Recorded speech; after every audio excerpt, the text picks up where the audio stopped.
They were paying per minute. They were in this country. Yes. When they started the Africa Magic channel, I was paid in dollars per episode.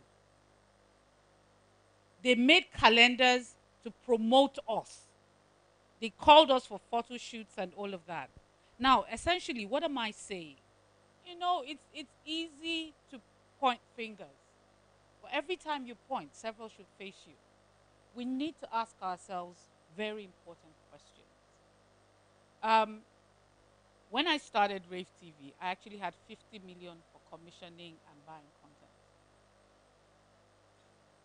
50 million naira or Yes. dollars? No, dollar. Where I want to see dollars now. What do you they talk? Who they pay me in dollars? Patalaya, mind yourself. So yes, I did commission. I bought. I had this very idealistic view. I wanted to encourage new talents, young people. I met with young people who were doing animation. I had this fantastic idea. I've always been about youth. Reality struck. That's the answer to that. First of all, it's not a level playing field. And what we call data is not data. It is mini, mini, mini more. MPS goes to somebody's house. If they meet your house help at home and she's watching Africa Magic is the most popular channel. If they get there and they meet your son and he's watching Trace is the most popular channel. If they meet me, Channels is the most popular channel. It depends on who they meet at home. There's no data in this country. So what you are is you are a beggar because you don't have any facts to support anything you say for anybody. So you carry your program, you are not even sure how well it's doing.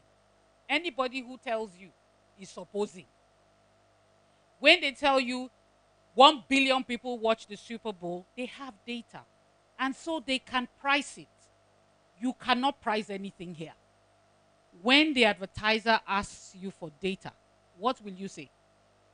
Based on research carried out by going to people's house one by one and depending on what time of the day they got there.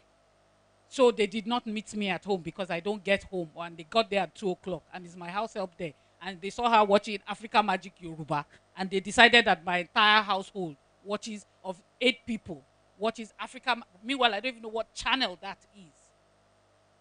Or I take my advertising rates, my own rates that I've made, and I've said to you that these are my rates, and then somebody tells me, why is your own so high? Ebony Life is this price. NTA that shows in all the states is this price. Why is your own high?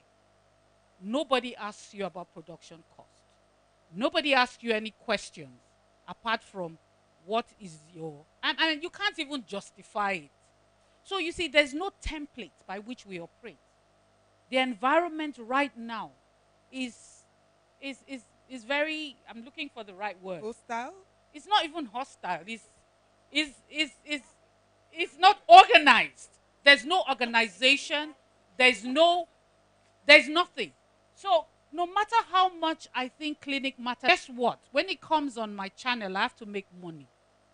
And if I haven't seen how to make 30,000 or charge somebody 30,000 for one spot, I cannot pay him 30,000 program.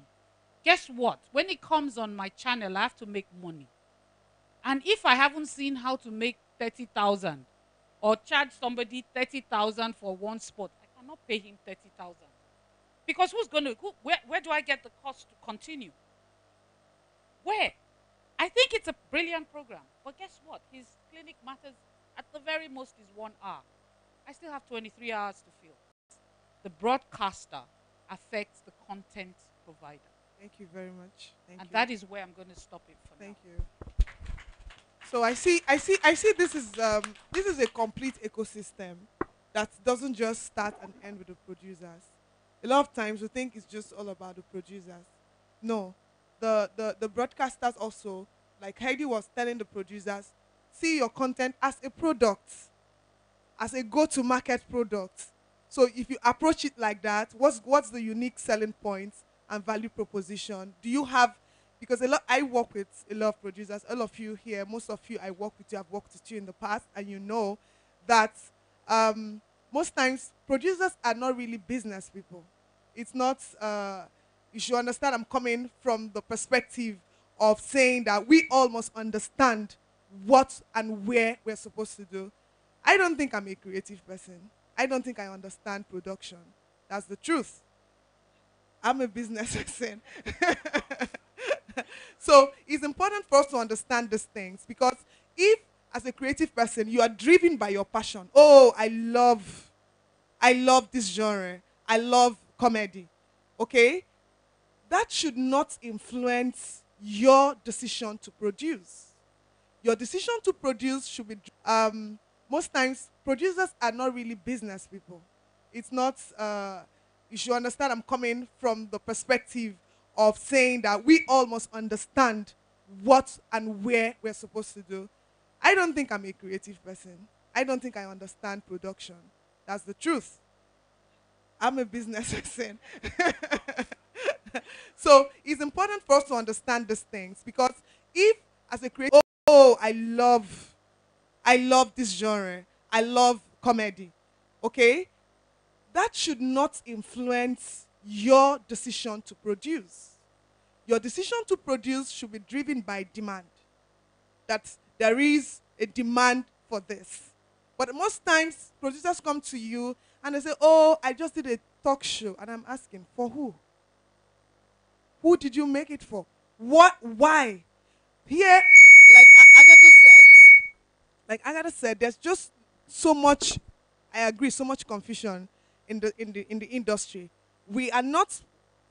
People have access to money. Maybe a young graduate finishes and then he gets money, or a lady has a very rich husband and then he has money to sponsor production. There is no research. There is no empirical basis for what you are doing. There's no business decision driving production decisions. So I think that's a very big issue that we need to also look at on the part of producers so that we don't see ourselves as being victimized. So, I spent so much money to make this, and then you get into you want to sell it outside Nigeria, you want to sell it to somebody like Haiti, and then she watches 200 TV series and she's only able to pick five.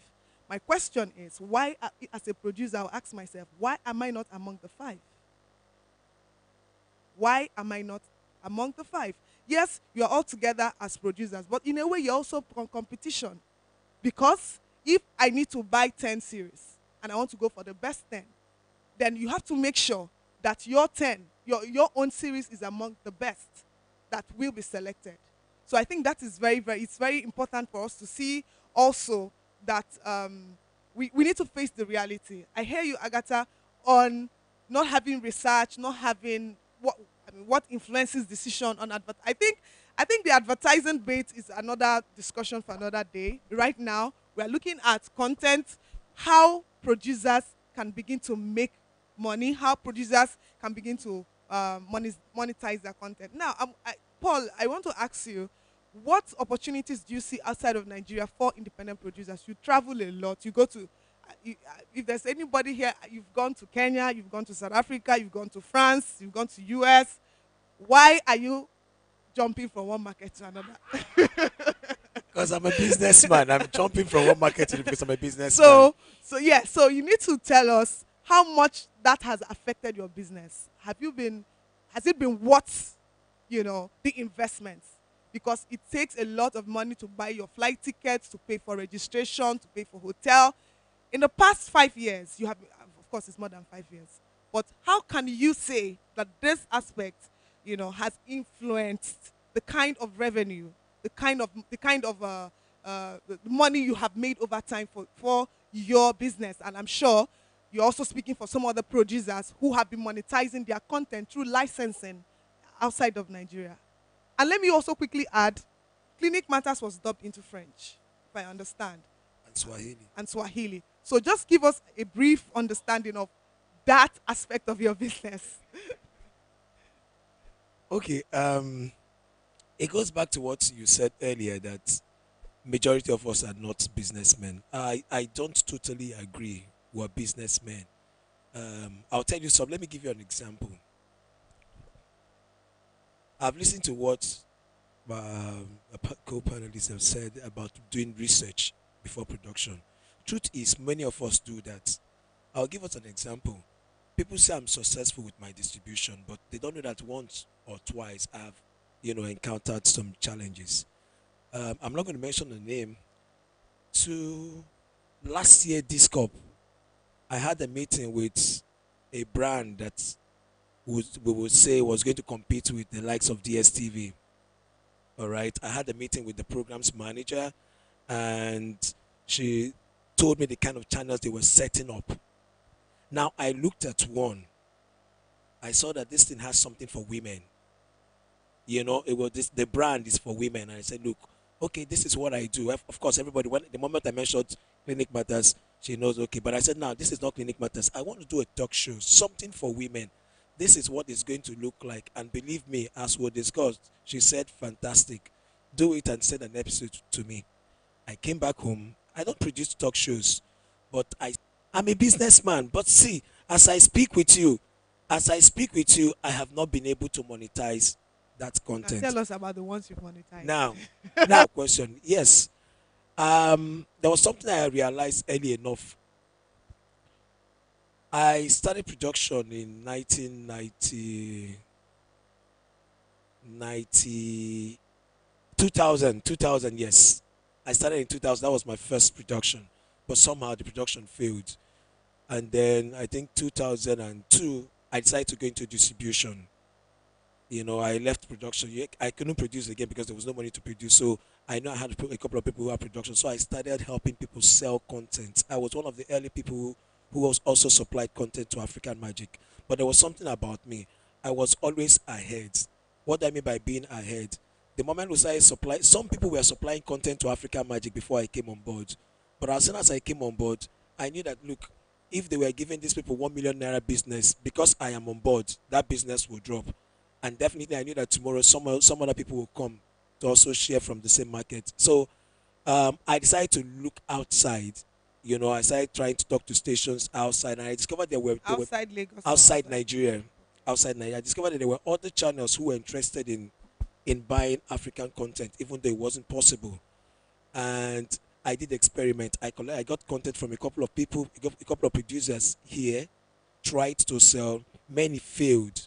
But because the producers, the buyers, the broadcasters were telling me what was wrong with the content, I knew, okay, this is why this didn't fly, this is why it didn't fly. And that was what helped me with Clinic Matters. By the time I was ready to produce Clinic Matters, I knew I needed to do something that could be sellable in any part of the world. That was my first understanding. That's the reason Clinic Matters is something that wherever you are in any part of the world, you will understand that this is possible. That's the reason I've been able to succeed. But now I needed to go beyond selling the content. I had to travel. I had to attend film markets to see what others are doing. And from there, my eyes opened. I had the opportunity of meeting people. Truth is, by God's grace, I've made millions from Clinic Matters. Okay? But I needed to go the extra mile. One challenge we Are you have is clapping that for him? one challenge one challenge we have is that when we produce, just like the broadcasters have said, when we produce, we usually don't have people in mind. We just want to produce content because we need to produce. But if you aim, the reason many of my content have succeeded is because I had people in mind, I had channels in mind. So when I produce, I don't find it difficult to sell, because as I bring it to them, I've already scored about 70-80% of what they are looking for. So I think that's the major challenge. That's the reason I have had to travel from one market to the other. When I travel, people think it's for fun. I actually go for business. I don't travel. The only time I travel for fun is when it has to do with family. But again, because many of us produce, we just, you come up with a story. Okay, let me give an example. Wedding party sold. It's possible some people could say, I be like seeing a wedding, they work now, and they go to produce, but they didn't put into consideration what the wedding party people did, their research, what there was something that pushed them to producing that content at that time. And that's the reason it succeeded. Many of us don't do research. But again, there are many who do research, but at the end of the day, they still fail. That is why I think there should be some kind of synergy. There should be understanding All between right. producers and broadcasters. Thank you very much. Thank you. So, what we take away from what Paul is saying here this morning is, as producers, we should also, because I see our industry is not yet structured where you have people who manage distribution. Right now, he's wearing the cap of a distributor and a producer, which most times producers struggle with. This is a very unique case. Don't think that it is something that everybody can do. Distribution alone, it's a full-time job. To chase people, Anna will tell you that, to sit in front of a laptop and be chasing and be reviewing contracts and be chasing buyers is a lot of work. So for him to be able to combine the two successfully, I think he deserves another round of applause. Yeah. So if you think you can do what he's doing, that's fantastic. But again, I've seen that producers are driven by, oh, I want to go back to location, I want to go produce. And then when you finish, our industry has been self-sustained. There are just a few people who have been able to monetize content through these other sources of licensing content outside of Nigeria or locally. But most businesses here, most producers in this room, their businesses have been self-sustained locally through advertising. But now, with considering what Amadou said during his keynote speech, the challenges are there. The, there is encroachment into the space. The people who have more money are coming into your business. The advertisers, are you going to compete with Google and Facebook? It's affecting everybody, not just the broadcasters, also the producers are facing the same thing. And I think that is why it is important for them to be for producers to begin to see how we can, well, sorry, I'm not a producer, how you can push your yes, how you can begin to look at all the alternatives. If Anna sitting here as the head of RTI distribution said, she read what the mandate was: create original program, African program that will be consumed not just locally in Cote d'Ivoire but outside of Africa. And even right here in Nigeria, there are broadcasters who are picking up her content. So are you going to be there as a producer, as a Nigerian producer, and then you have people coming in with quality local content, African? This is not telenovela now. It is not Mexican soap. It's not India. It is African. And then she's getting interest. There's demand for it. So I think it's a challenge for all of us. Anything that is worth doing is worth doing well. If you're going to position yourself as a producer, to make, and you see this as a business, you pursue it as a business, you have the attitude as a business. If, like Paul, you need to travel, you have to open yourself up, you have to, this takes years to build a network. He has built a network. He has built a network of contact. It doesn't happen in a day. This he has been doing over time. So it's not yet late. If you think you can double as a distributor and as a producer, you have to start now to begin to build your own contact. Now, I see that most times what you would have done as a pre-sales is, okay, I want to do this, I pitch the product to a broadcaster before I go to production. Most times, ideally, you sign a contract to say we're going to buy this. Yes, even before you go into production. So you sign your pre-sale contract. You know that at the end of this, Rave TV has already bought the contract. Sorry, the content ahead of time. So those are the things that we need to start looking. How do we grow our business? If we say the advertising model is no more working, is dead, so what are the alternatives that we have? I would like to address that very quickly, please. And maybe you can look at this as a distributor. Take this. Using our peculiar situation in Nigeria, I'm not thinking of even outside Nigeria.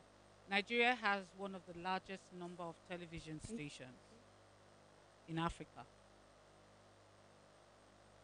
Yes, I'm sure we have over 100. And I think that a lot of the platforms have been, stations or channels have been very lazy. I think I have prescribed this like 10 years ago at Bonn, and they nearly killed me. But I'm going to say it now because content is king, and it will be. And it's even getting more glaring that we have a gold mine here where content producers can sit down and do their day job, which is content, and not have to look for advertising.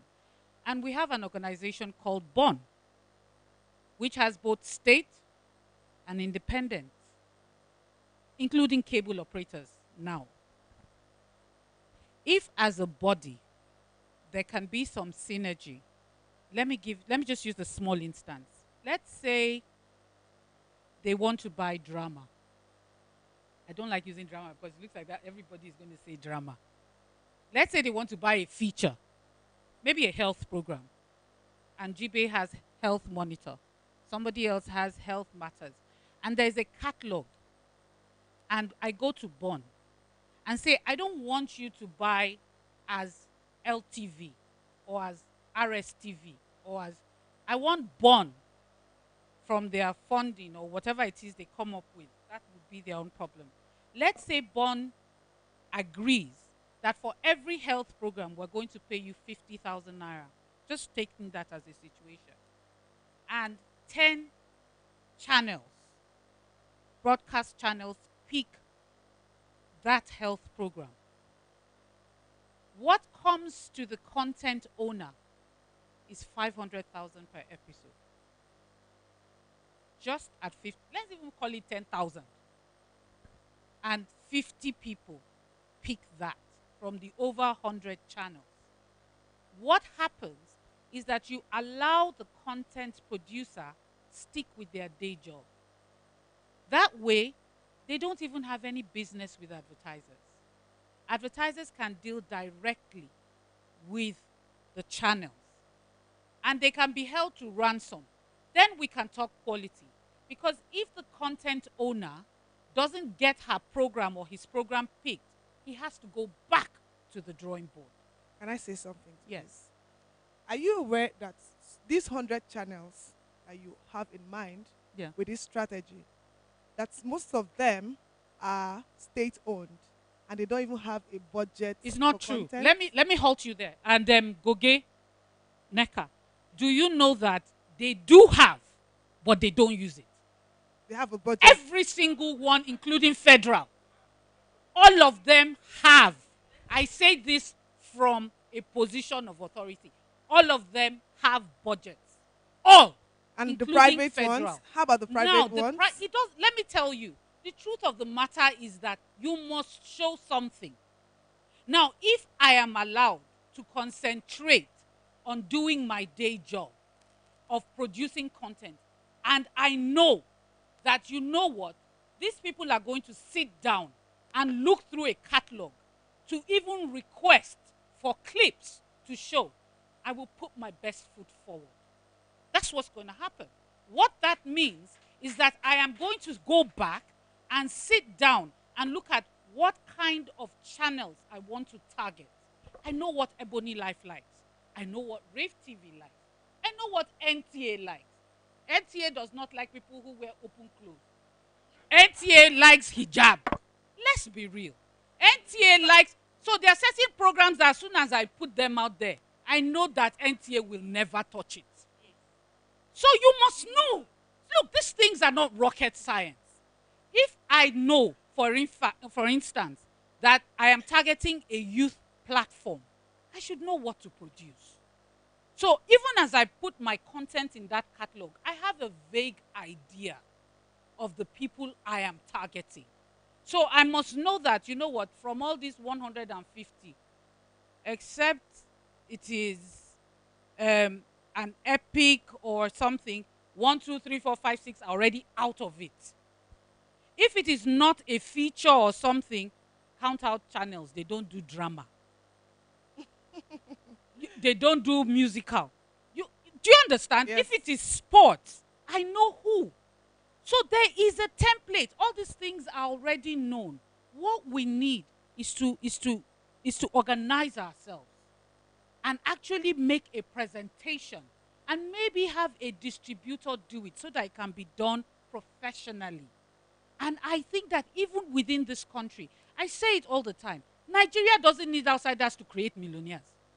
We have the population, we have the platforms, we have the channels, we have the talent, we have the know-how, we have the manpower. Other people are looking at our template and using it to grow their industry. And we're in here and we're struggling. There's a Wow. problem which we need to check. Thank you. We're going into I questions. want to add We're one going into questions. tiny one-liner. As Just make sure it's producers, one line. know who you are. Heidi, make Know sure who you are. it's just the one. Is that one line? Okay. All right. So you said, as producers, know who you are. That's what she's saying. And I find it very interesting to know that state broadcasters have budget for content, to buy content. It's very, very interesting. For me, this is so enlightening. I, and so I think what producers need to find out is, why would they have a budget to buy content and they will not execute the budget? I think it's for you guys to look into that, because it's a you know why?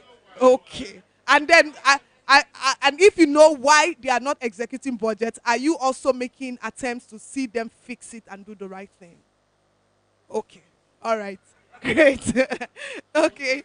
Thank you, everybody. Thank you for your contributions. Anna, thank you. I know we have a couple of questions.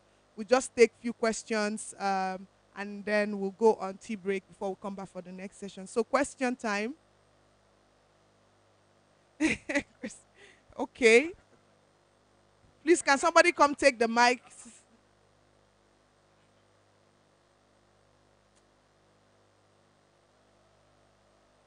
Where's the mic for the question? Okay, this one.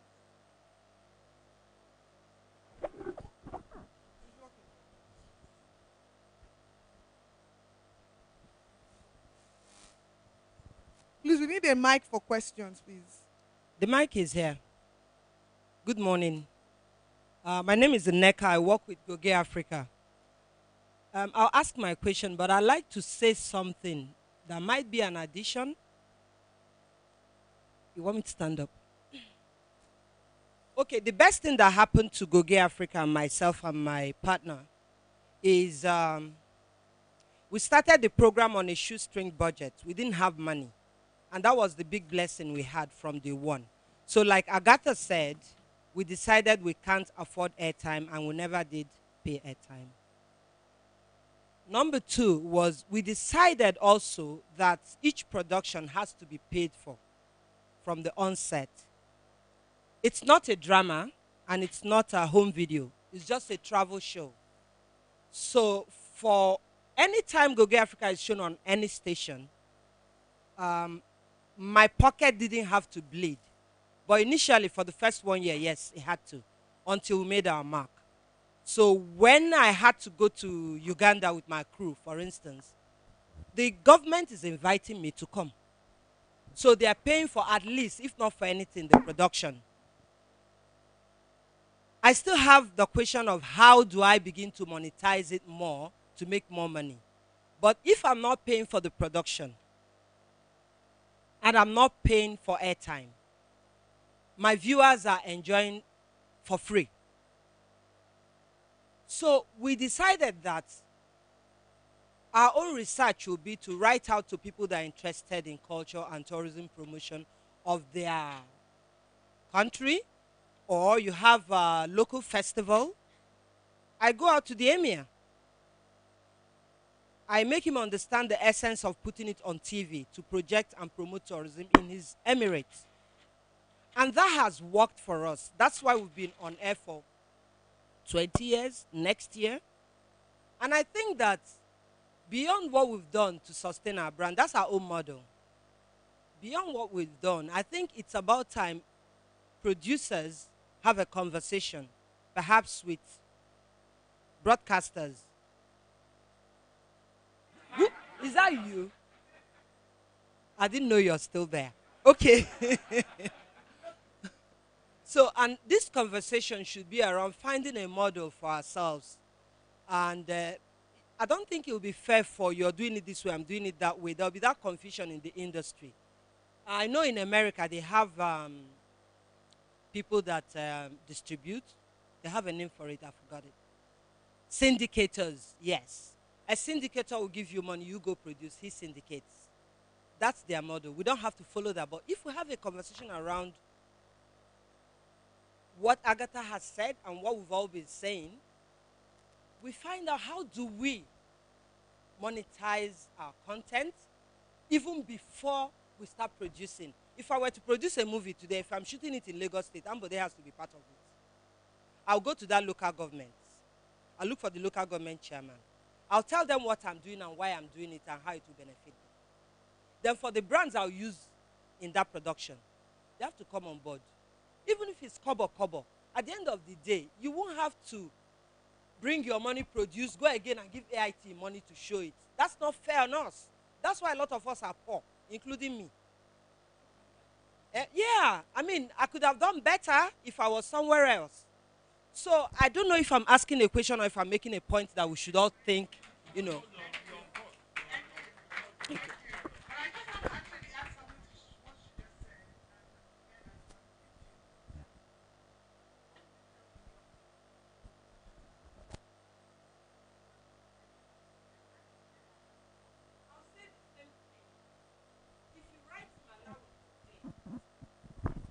If you write Angola today, in, okay, if you write, okay, yes, it's even easier now. If I had Instagram when I started, I would have done a short clip, put it there, get followers, and then go to whoever I need to approach, see what I'm doing.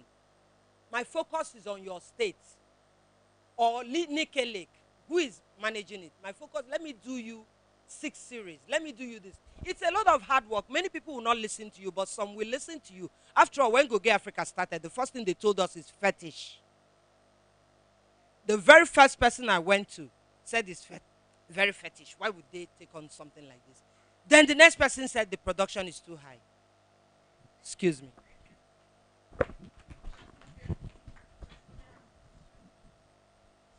Not really. No, I want to give an advertise to young producer. Paul say he travel too much. What I noticed that when young producer go to you travel for business, go to discover, for example, on their Facebook, you see them on Mandela Square, you see them on yes.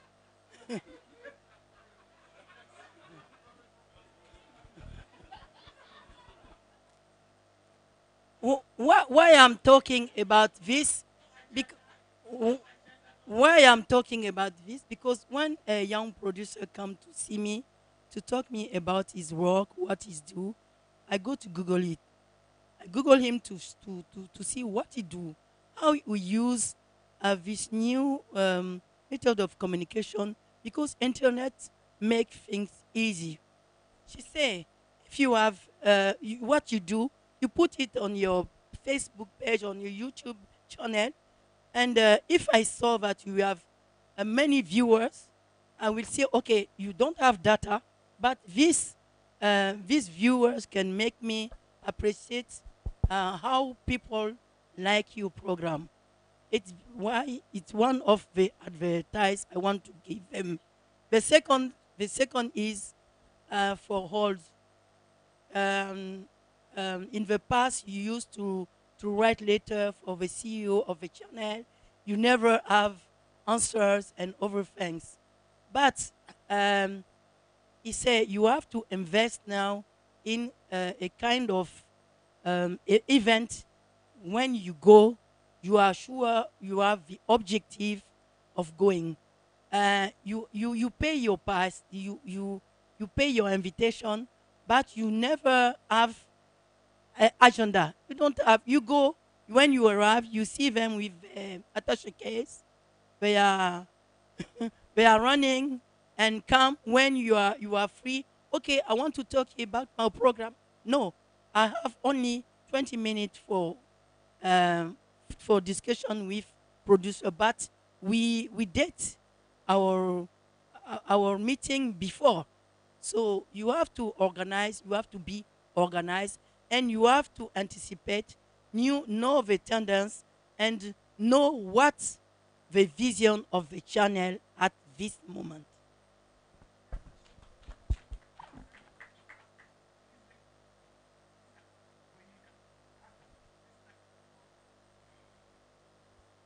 Okay.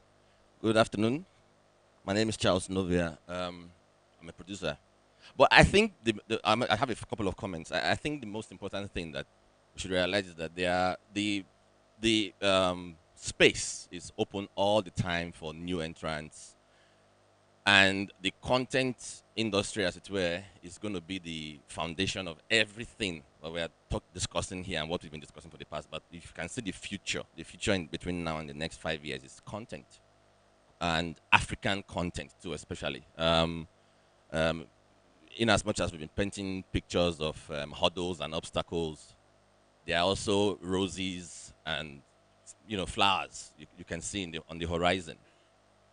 The last panel had a couple of people. I came in when they were saying somebody was saying something a little bit I found derogatory or a little bit annoying about commissioning and taking productions from commissioning productions from producers, and I screamed from out there that maybe that's a small channel, because there are channels here in Nigeria, in Lagos, that are doing the right thing. You cannot have a channel and think that you're going to only take productions from producers at a given price. You must have an idea to have original. Look at what Agatha said just now. She said she had a budget. She had a budget for commissioning, which if a lot of channels do not have. I have a channel that's coming up. My budget for original programs alone for my channel, from that's produced by my own team, is about 150 million. My budget for commissioned productions, which we are going to commission, is about 100 million, and we have not even taken off. Your channel must be able to have a distinct niche quality, so that when it comes out, it takes over the space or competes in the space. So a lot of producers new, especially the ones that are new. What I would tell you, what I would advise too is, we talk about marketing, brand marketing. Sometimes we wear two caps. We are producers and we are directors, or sometimes executive producers. It is the niche we found ourselves, but we need to remove ourselves from that. When it comes to the business part of it, be the producer. If you cannot handle that, like most of the time when I'm doing any negotiation, I have a brand management team, a management marketing team. They follow me. I don't say anything there most of the time. I don't even say anything there. That is what I pay them for. It's a different company. It's owned by somebody else, but I pay them. So they sit down there and do all the negotiations. Heidi, you could know that I was with you. I don't say anything. That is what they do. So you must be able to understand the power of your own strength, or well, your strength as a producer.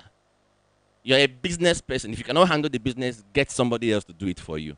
But go there and do the business. Then leave the other side to do the creative part if you have to. But that's what I wanted to say.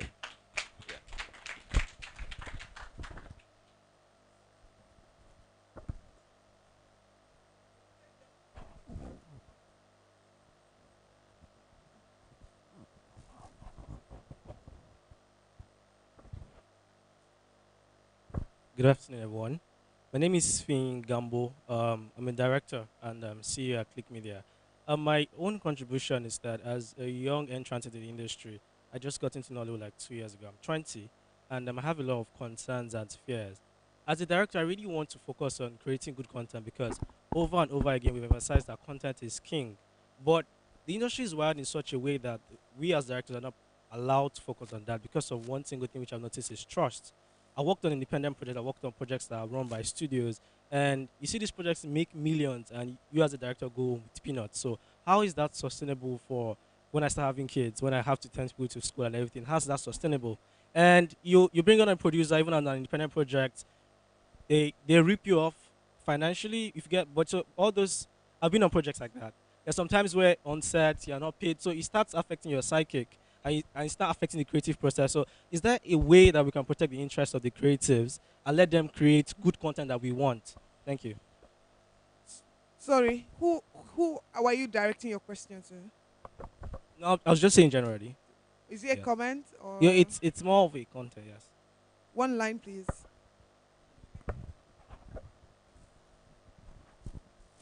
There is no such thing as uniquely only being a director and being unable to look after your own interests. It starts with how you negotiate, it starts with your expectation. So if you're being ripped off, it's because you started off on the wrong foot in the first place. That's why I say know your market, know who you're working for, know who's trustworthy, know who's going to be loyal, and sort out your business negotiations. You cannot exclusively be a creative and think someone else needs to protect your interests. Even as a creative, it is your duty to yourself to protect your interests. So it all starts with how you negotiate and what normal business practices you're going to put in place to ensure your own survival. And that starts with every single person in the room. It is not someone else's responsibility, it is your own. One sec. Let me just say this. You're just starting. They will rip you off. It is part of the process. You cannot expect to command what Charles Novia or Emeka or Sai. It's not going to happen.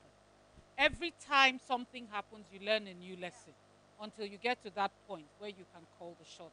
Right now, continue being ripped off. Get the experience and learn and grow. That's the truth. You're not in a position. There are too many people. There are too many in this industry. You're looking for that one big break. Right now, actually, you are ripping them off because they are established and you are riding on their back. It's like what you call it, an apprenticeship. So you're not in a position to even say what you're saying.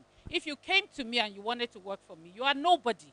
You're going to be using my name that I've built for 22 years. If it was even possible, you should be begging to work with established names so that you can. I'm telling you the truth, because this industry, you're going to have to pay your way through. There's no entitlement. When I started, I was recording at Unilag, and today I have my own studio. You cannot expect me that you'll be calling the shots to me. Can never happen. That's the truth.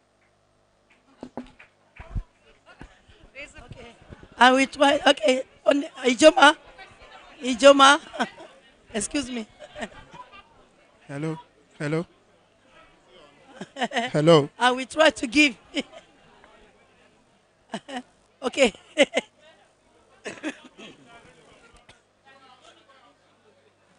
Okay.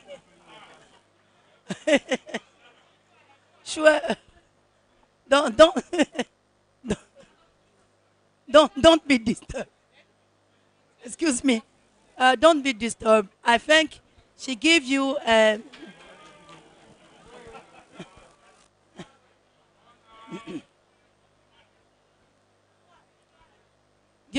Don't be afraid. Don't be disturbed.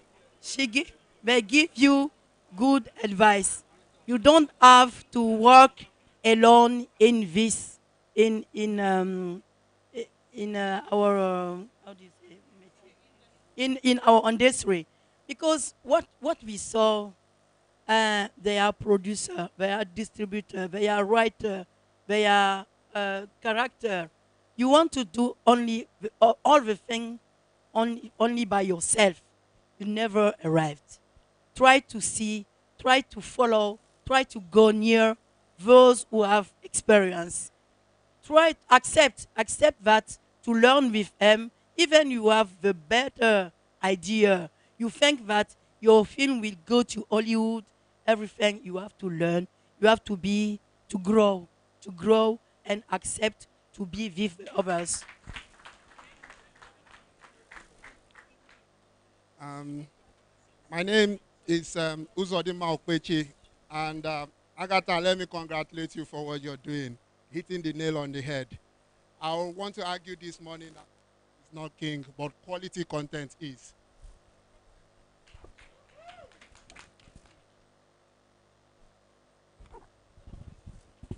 All right, ladies and gentlemen, thank you. It has been a very, very interesting and insightful session. Want to say thank you. Um, before you round off, I don't know if we'll have government representatives here. There's something I also think they should be considering. Please, can we listen to what he's saying? One line, Paul, one line, so that we can close this. I was saying I don't know if we'll have government representatives here. I think there's something they should be considering. I have discovered that the government has no priority. They have no interest in television production. There should be fund for this. let's leave what Emeka asked a question, asked the BOI representative a question yesterday, and she was talking about you didn't ask.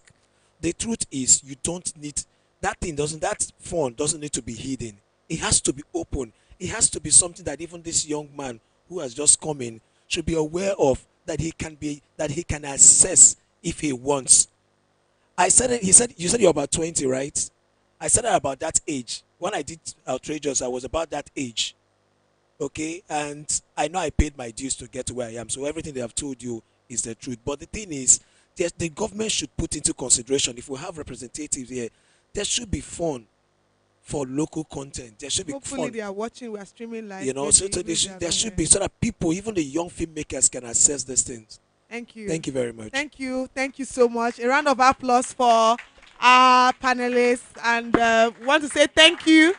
Thank you, Paul. Thank you, Agatha. Thank you, Heidi. Thank you, Anna, for coming all the way from Cote d'Ivoire to share your wealth of experience with us. Merci beaucoup. So we go on a quick tea break now. We are actually running short of time. And then we come back for the next session. Thank you, everybody.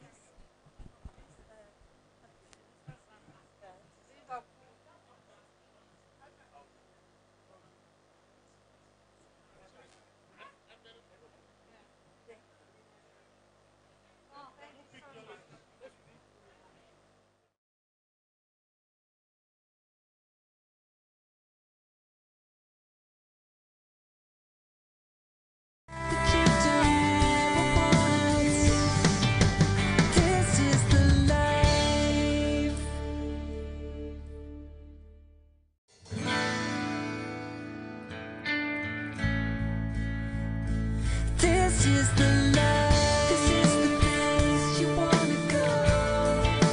This is the time to see the world you never know. This is the life. This is the dream. This is the wish. This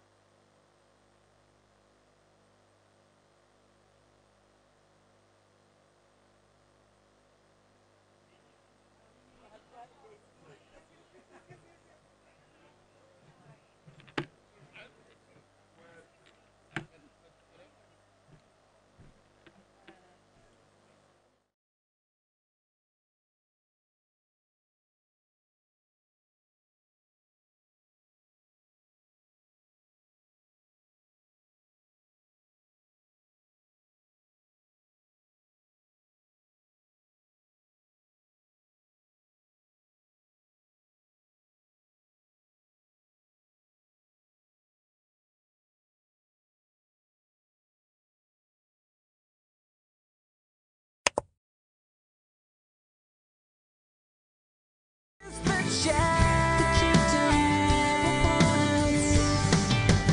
This is the life.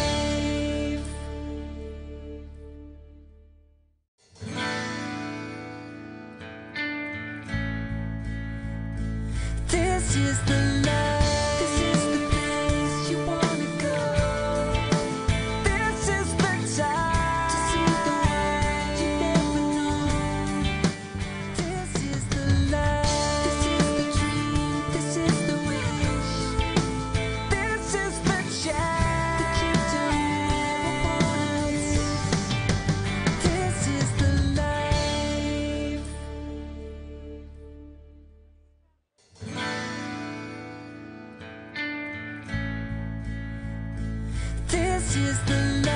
This is the place you wanna go. This is the time to see the world you never know. This is the life. This is the dream. This is the wish.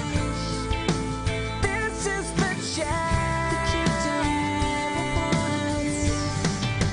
This is the life.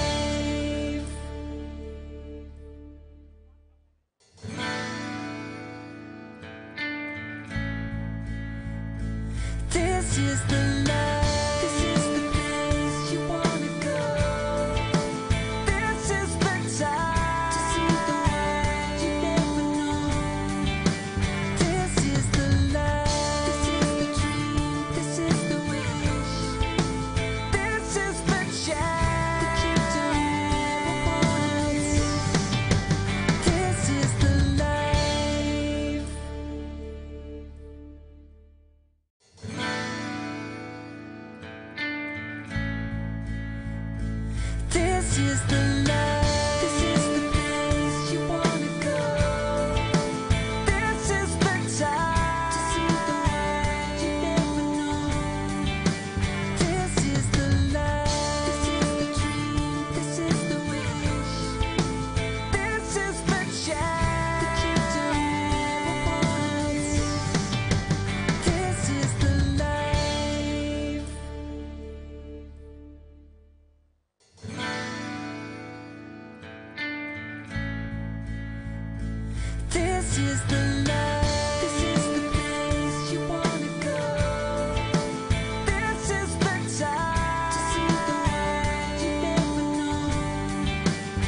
This is the life. This is the place you wanna go. This is the time to see the world you never known. This is the life. This is the dream. This is the wish. This is the chance that you don't want. This is the life.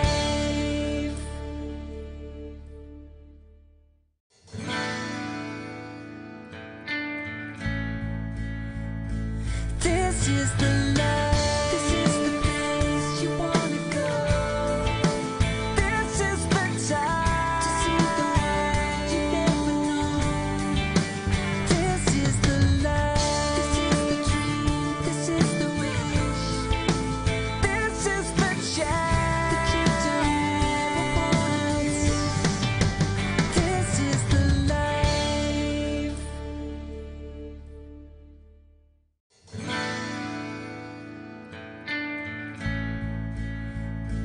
This is the life. This is the place you wanna go. This is the time to see the world you never known. This is the life. This is the dream. This is the wish. This is the chance that you don't want. This is the life.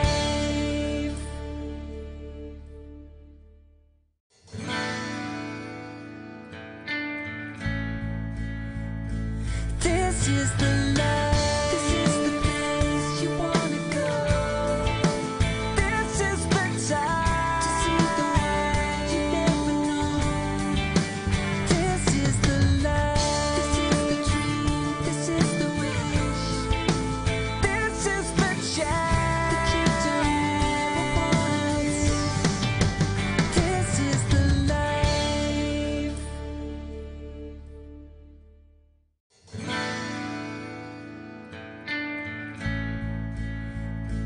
This is the life. This is the place you wanna go. This is the time to see the world you never known. This is the life. This is the dream. This is the wish. This is the chance that you don't want. This is the life.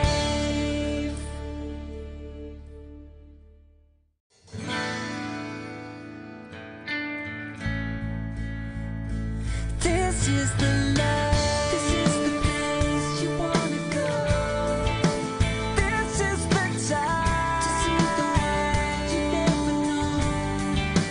This is the life. This is the dream. This is the wish. This is the chance that you don't want. This is the life.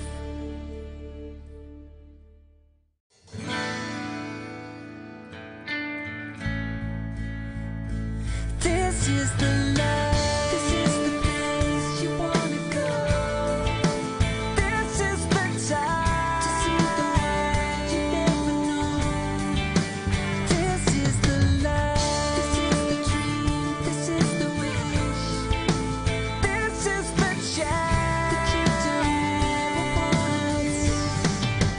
This is the life.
This is the life. This is the place you wanna go.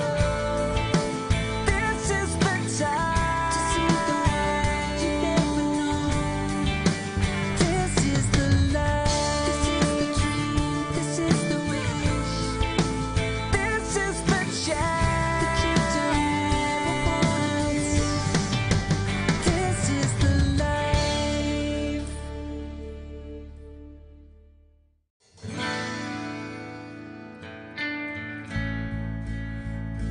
This is the life. This is the place you wanna go. This is the time to see the world you never known. This is the life. This is the dream. This is the wish. This is the chance that you don't want. This is the life.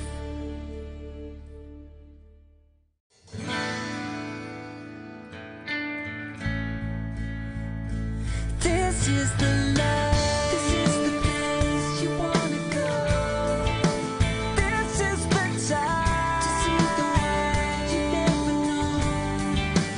This is the life. This is the dream. This is the wish. This is the chance that you don't want. This is the life.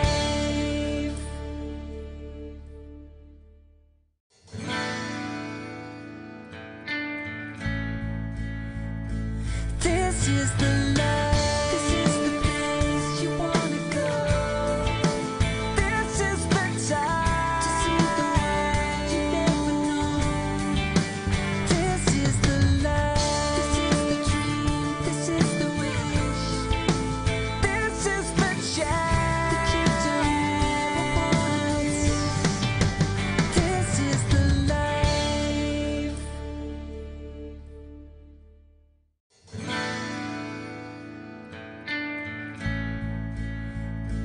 This is the life. This is the place you wanna go.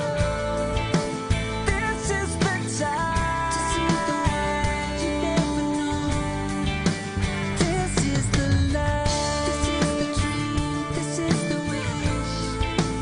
This is the chance that you don't want. This is the life.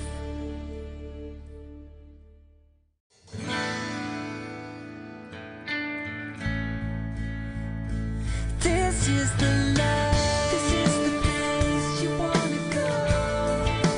This is the time to see the world you never known. This is the life. This is the dream. This is the wish. This is the chance that you don't want. This is the life.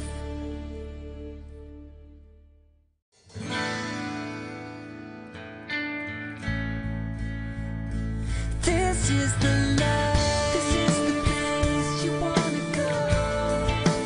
This is the time to see the world you never known. This is the life. This is the dream. This is the wish. This is the chance that you don't want. This is the life.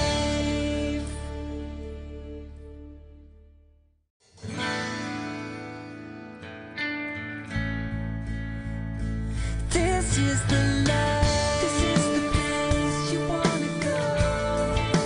This is the time to see the world you never known. This is the life. This is the dream. This is the wish. This is the chance that you don't want. This is the life.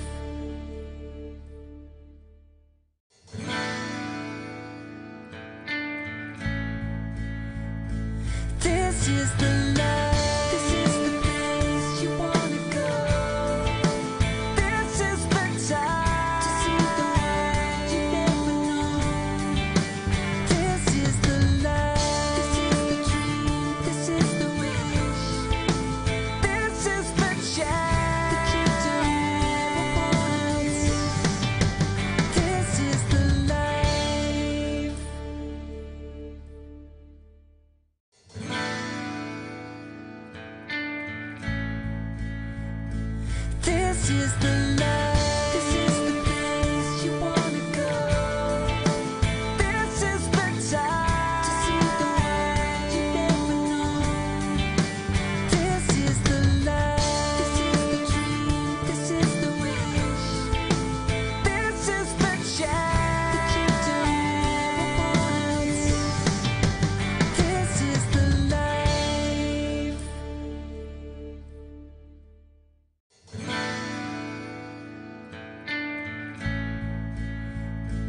This is the life. This is the place you wanna go. This is the time to see the world you never known. This is the life. This is the dream. This is the wish. This is the chance to keep doing once. This is the life.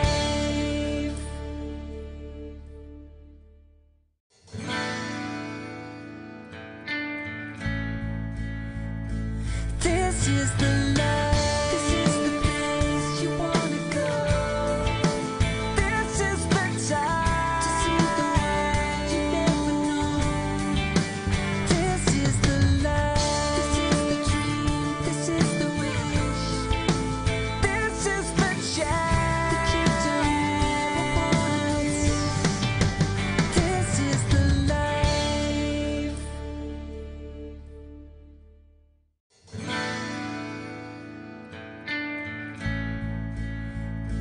This is the life. This is the place you wanna go.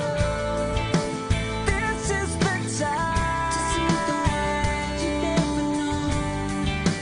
This is the life. This is the dream. This is the wish. This is the chance to keep doing once. This is the life.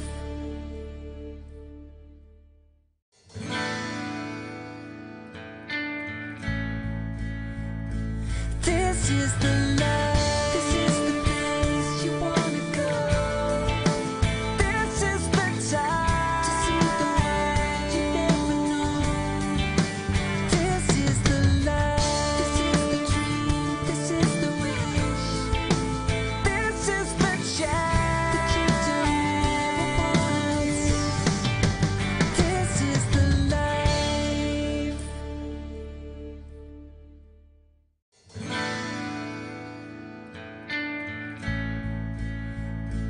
This is the life. This is the place you wanna go. This is the time to see the world you never known. This is the life. This is the dream. This is the wish. This is the chance to keep doing once. This is the life.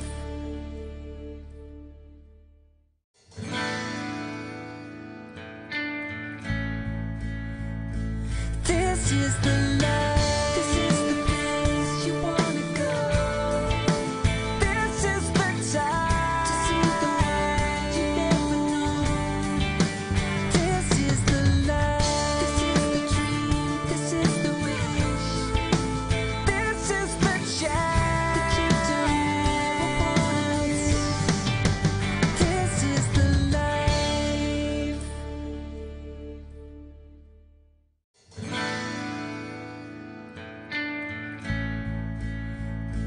This is the life. This is the place you wanna go. This is the time to see the world you never known. This is the life. This is the dream. This is the wish. This is the chance to keep doing once. This is the life.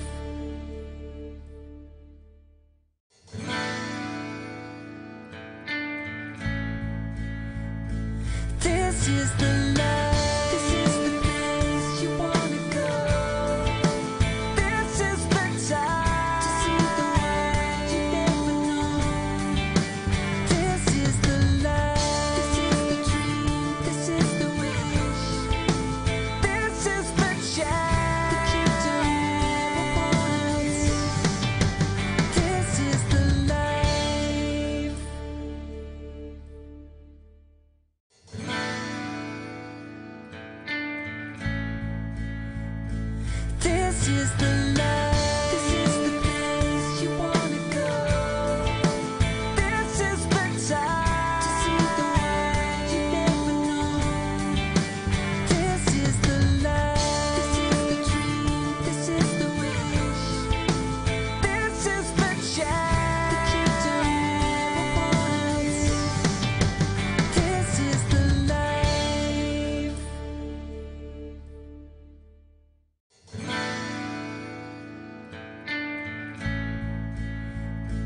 This is the life. This is the place you wanna go.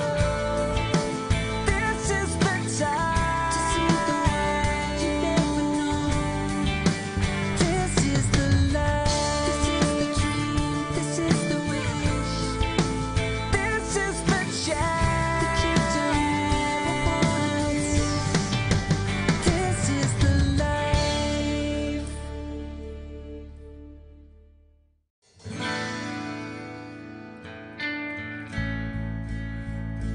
This is the life. This is the place you wanna go. This is the time to see the world you never known. This is the life. This is the dream. This is the wish. This is the chance that you don't want. This is the life.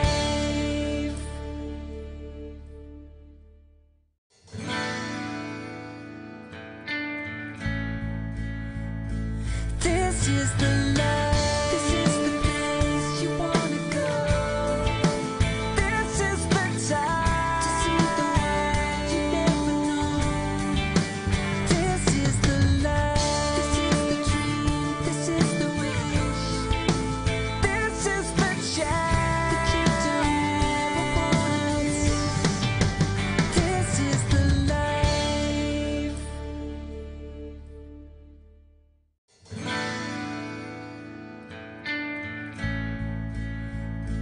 This is the life. This is the place you wanna go. This is the time to see the world you never known. This is the life. This is the dream. This is the wish. This is the chance that you don't want. This is the life.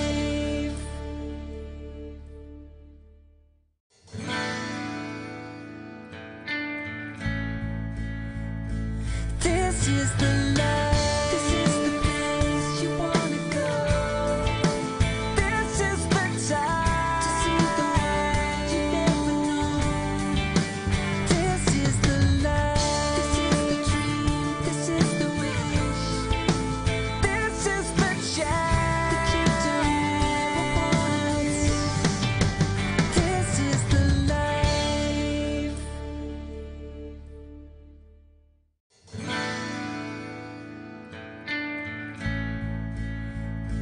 This is the life. This is the place you wanna go. This is the time to see the world you never known. This is the life. This is the dream. This is the wish. This is the chance that you don't want. This is the life.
is the life. This is the place you wanna go.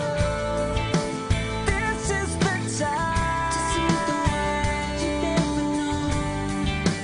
This is the life. This is the dream. This is the wish. This is the chance that you don't want. This is the life.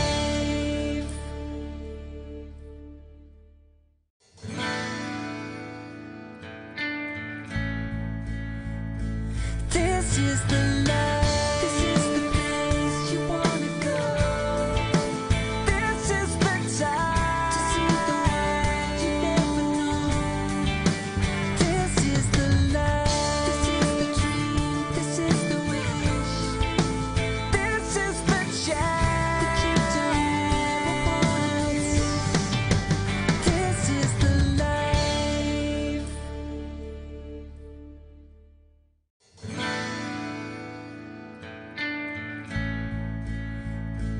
This is the life. This is the place you wanna go. This is the time to see the world you never known. This is the life. This is the dream. This is the wish. This is the chance that you don't want. This is the life.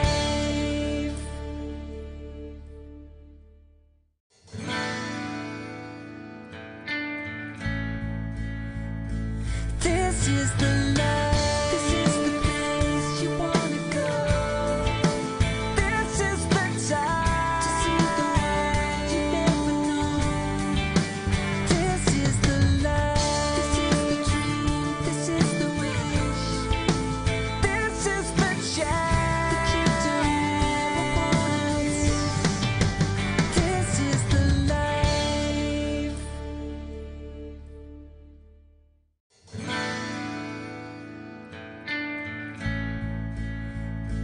This is the life. This is the place you wanna go.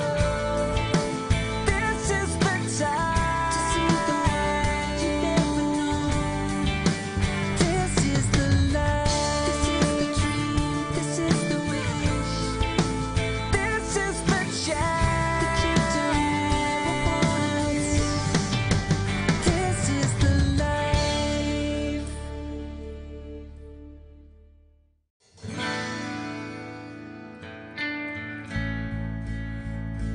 This is the life. This is the place you wanna go. This is the time to see the world you never known. This is the life. This is the dream. This is the wish. This is the chance that you don't want. This is the life.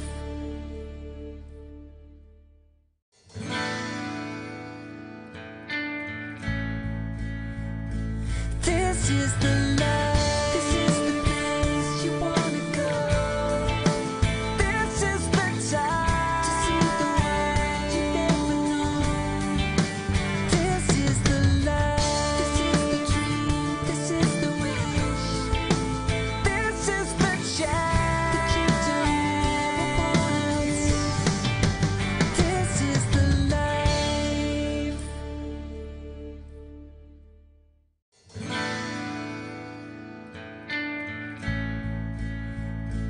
This is the life. This is the place you wanna go. This is the time to see the world you never known. This is the life. This is the dream. This is the wish. This is the chance that you don't want. This is the life.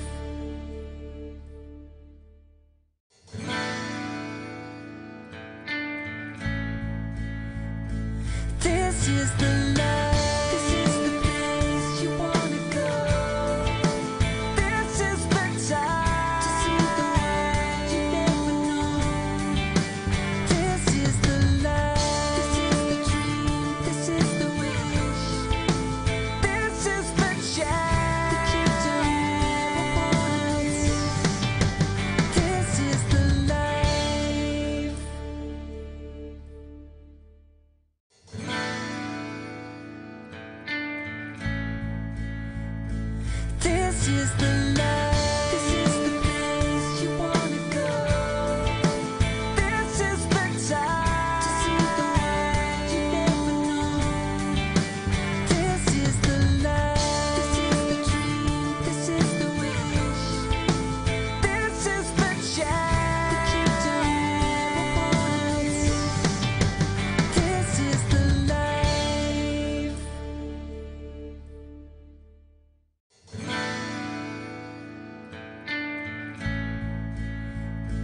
This is the life. This is the place you wanna go. This is the time to see the world you never known. This is the life. This is the dream. This is the wish. This is the chance that you don't ever want.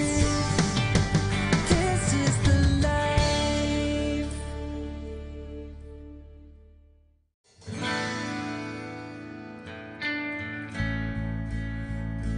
This is the life. This is the place you wanna go.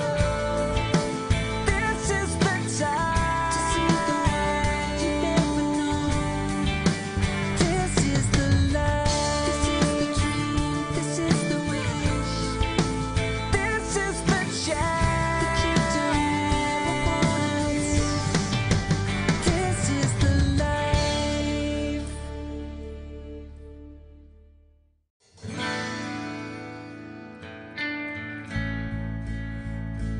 This is the life. This is the place you wanna go.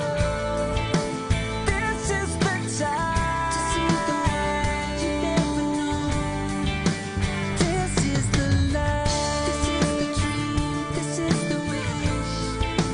This is the chance that you don't ever want. This is the life.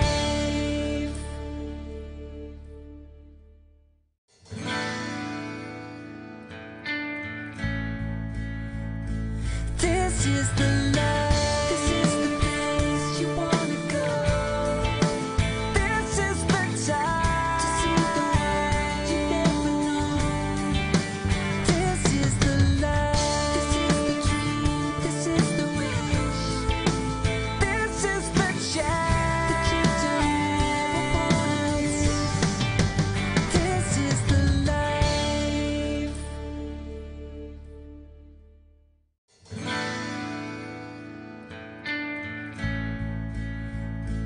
This is the life. This is the place you wanna go.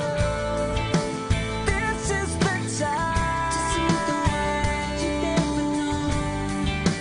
This is the life. This is the dream. This is the wish. This is the chance that you don't ever want. This is the life.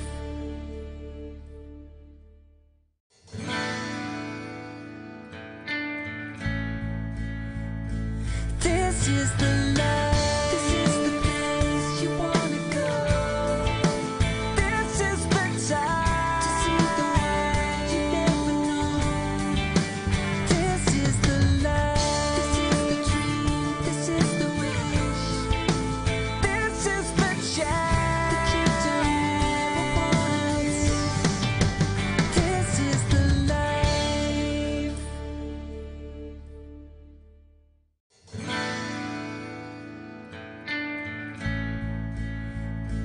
This is the life. This is the place you wanna go. This is the time to see the world you never known. This is the life. This is the dream. This is the wish. This is the chance that you don't ever want. This is the life.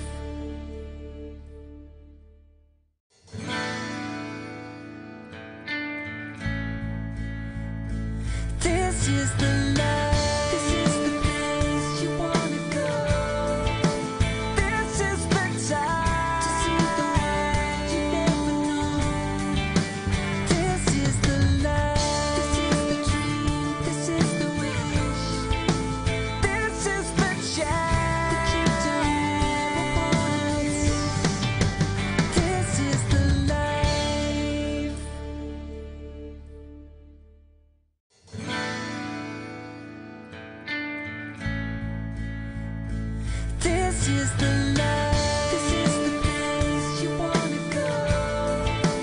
This is the time to see the world you never known. This is the life. This is the dream. This is the wish. This is the chance that you don't want. This is the life.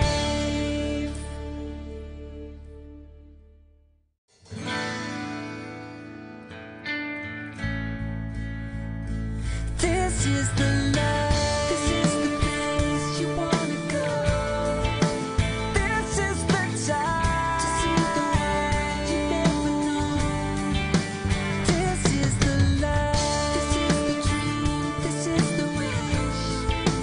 This is the chance that you don't want.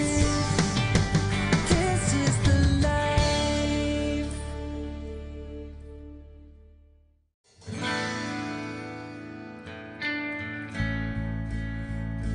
This is the life. This is the place you wanna go.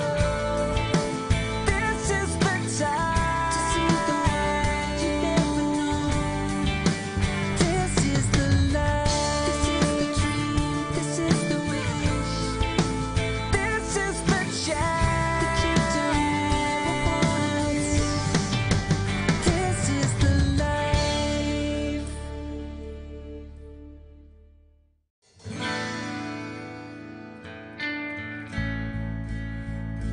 This is the life. This is the place you wanna go. This is the time to see the world you never known. This is the life. This is the dream. This is the wish. This is the chance that you don't want. This is the life.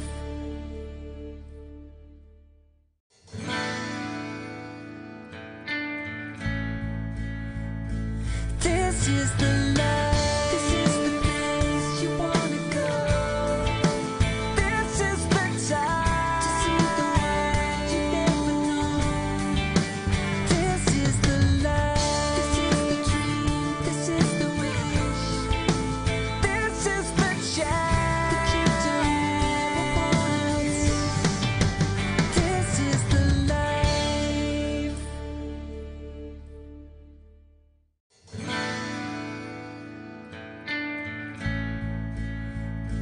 This is the life. This is the place you wanna go. This is the time to see the world you never known. This is the life. This is the dream. This is the wish. This is the chance that you don't want. This is the life.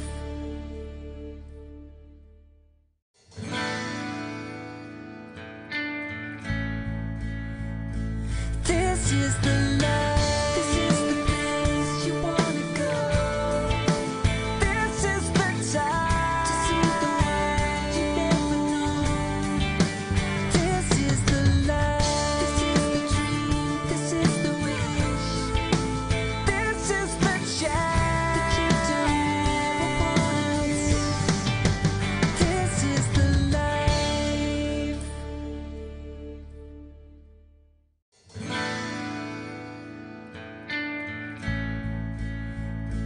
This is the life. This is the place you wanna go. This is the time to see the world you never known. This is the life. This is the dream. This is the wish.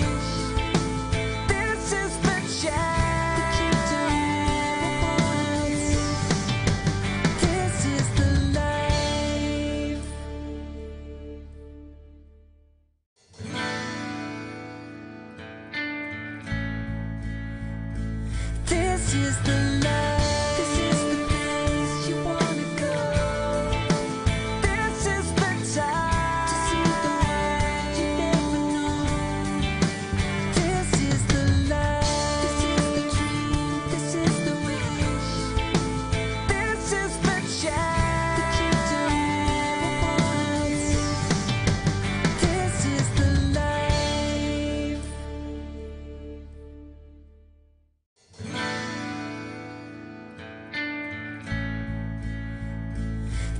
This is the life. This is the place you wanna go. This is the time to see the world you never known. This is the life. This is the dream. This is the wish. This is the chance that you don't want. This is the life.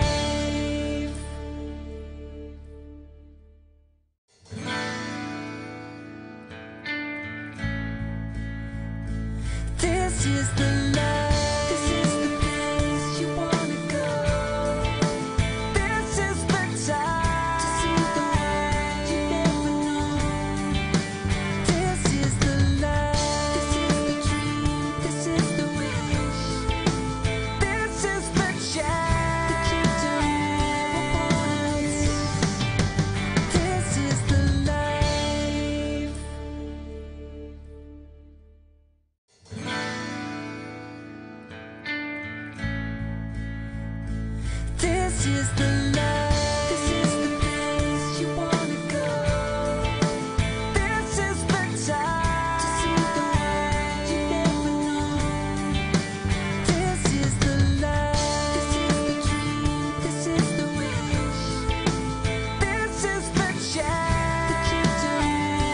want. This is the life.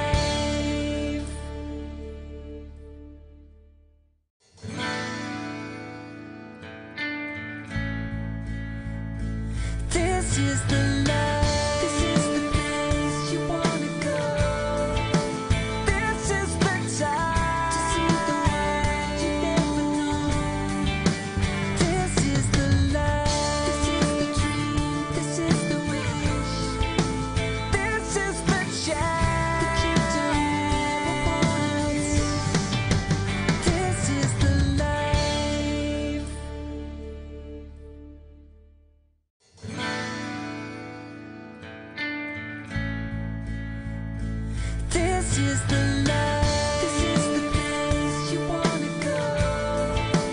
This is the time to see the world you never known. This is the life. This is the dream. This is the wish. This is the chance that you don't want. This is the life.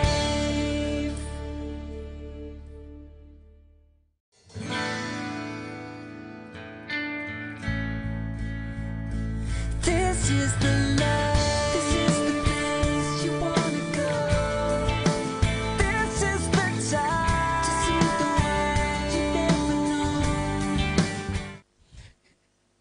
The panel session will be on channels. The topic is define your channel, original programming, quality, content, and brand positioning.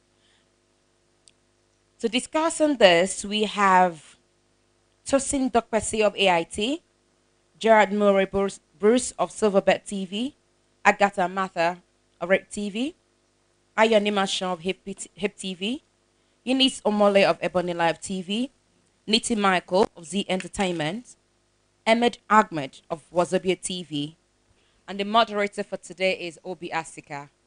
Can they please all come forward? Thank you very much.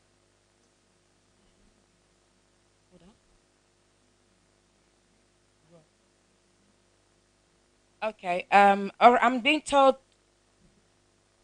Tosin Dokpesi will be represented by Christopher Ebutesi. Hope I got that right.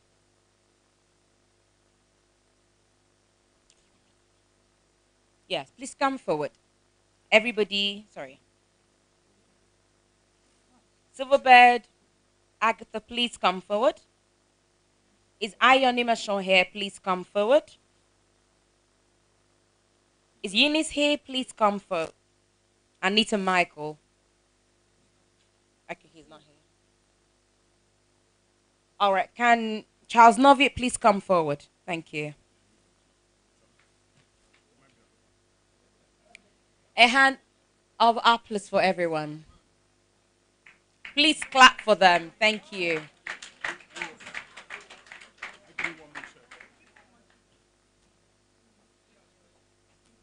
You want more chair for me?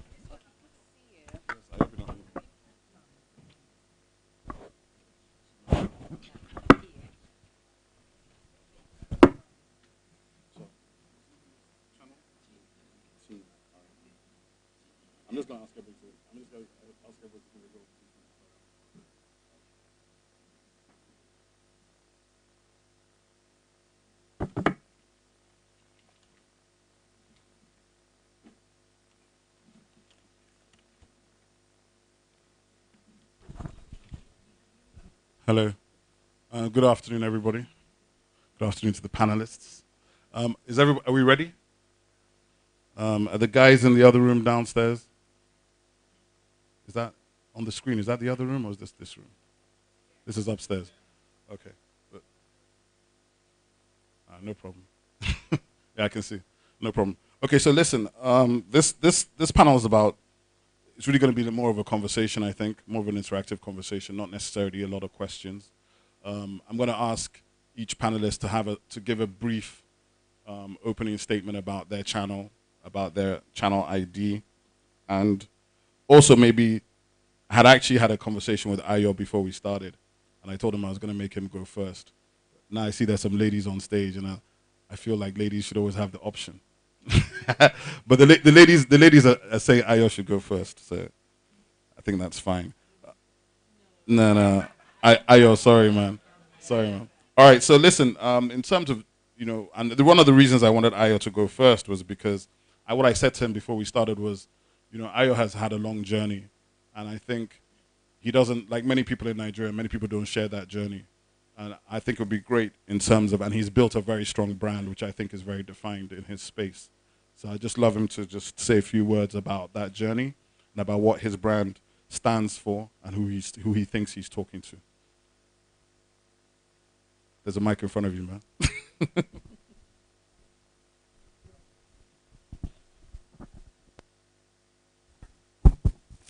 Good afternoon, everybody. It's a great pleasure to be here. You try to put me on the spot, right? Where they're actually very long. I do not want to bore you guys. I don't know where you want me to start from. I think for me, it's just the fact that you started off as a journalist, as a fan, who was running a fanzine for hip hop music 20 odd years ago, convincing people that there was an audience for what you were talking about. I think that journey because what you've basically been doing is promoting and pushing an agenda for an audience that was not being addressed. Okay. So, yeah. Okay. The very beginning was when I actually started a songbook. It was many years ago. I was only 19 at that time, and probably didn't know what I was getting into. I just wanted to write lyrics correctly and set it out there. At that time, I was still in school, and I didn't have my own funds, so it was very difficult. And my parents told me, finish school first, and I just thought I could combine, and that was what I did. How did it start? Songbook, I needed 6,000 naira, and 6,000 naira was a lot of money in 1989. It was 1989. Can you hear me now? Okay. Is it better now? Okay, thank you. I needed 6,000 naira to print 300 copies of a songbook at that time. And it was a lot of money in 1989. I didn't have, and nobody had around me.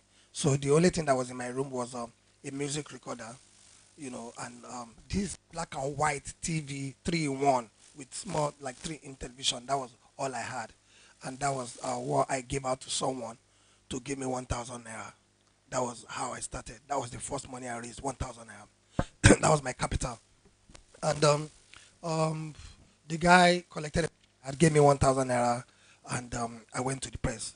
Of course, it wasn't enough to print the publication, but they went ahead to print, and they thought I was going to bring the balance. So when it was time to get the balance, I went to beg.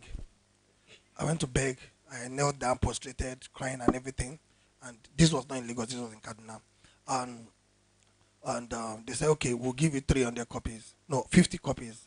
And if you go and raise money with it, and we can give you more. So I couldn't even, get the songbooks out of there. So I went with a wheelbarrow, third building to my house, packed the 300 copies there, took the wheelbarrow to Central Market, Kaswa, they call it Market in Kaswa, and, sold everything, went back, sold, then I sold the 300 copies, I got money. Love it. Then I started from there. Then, um, then I, of course, I went on the break. I had another songbook, and I went on the break. I had to serve.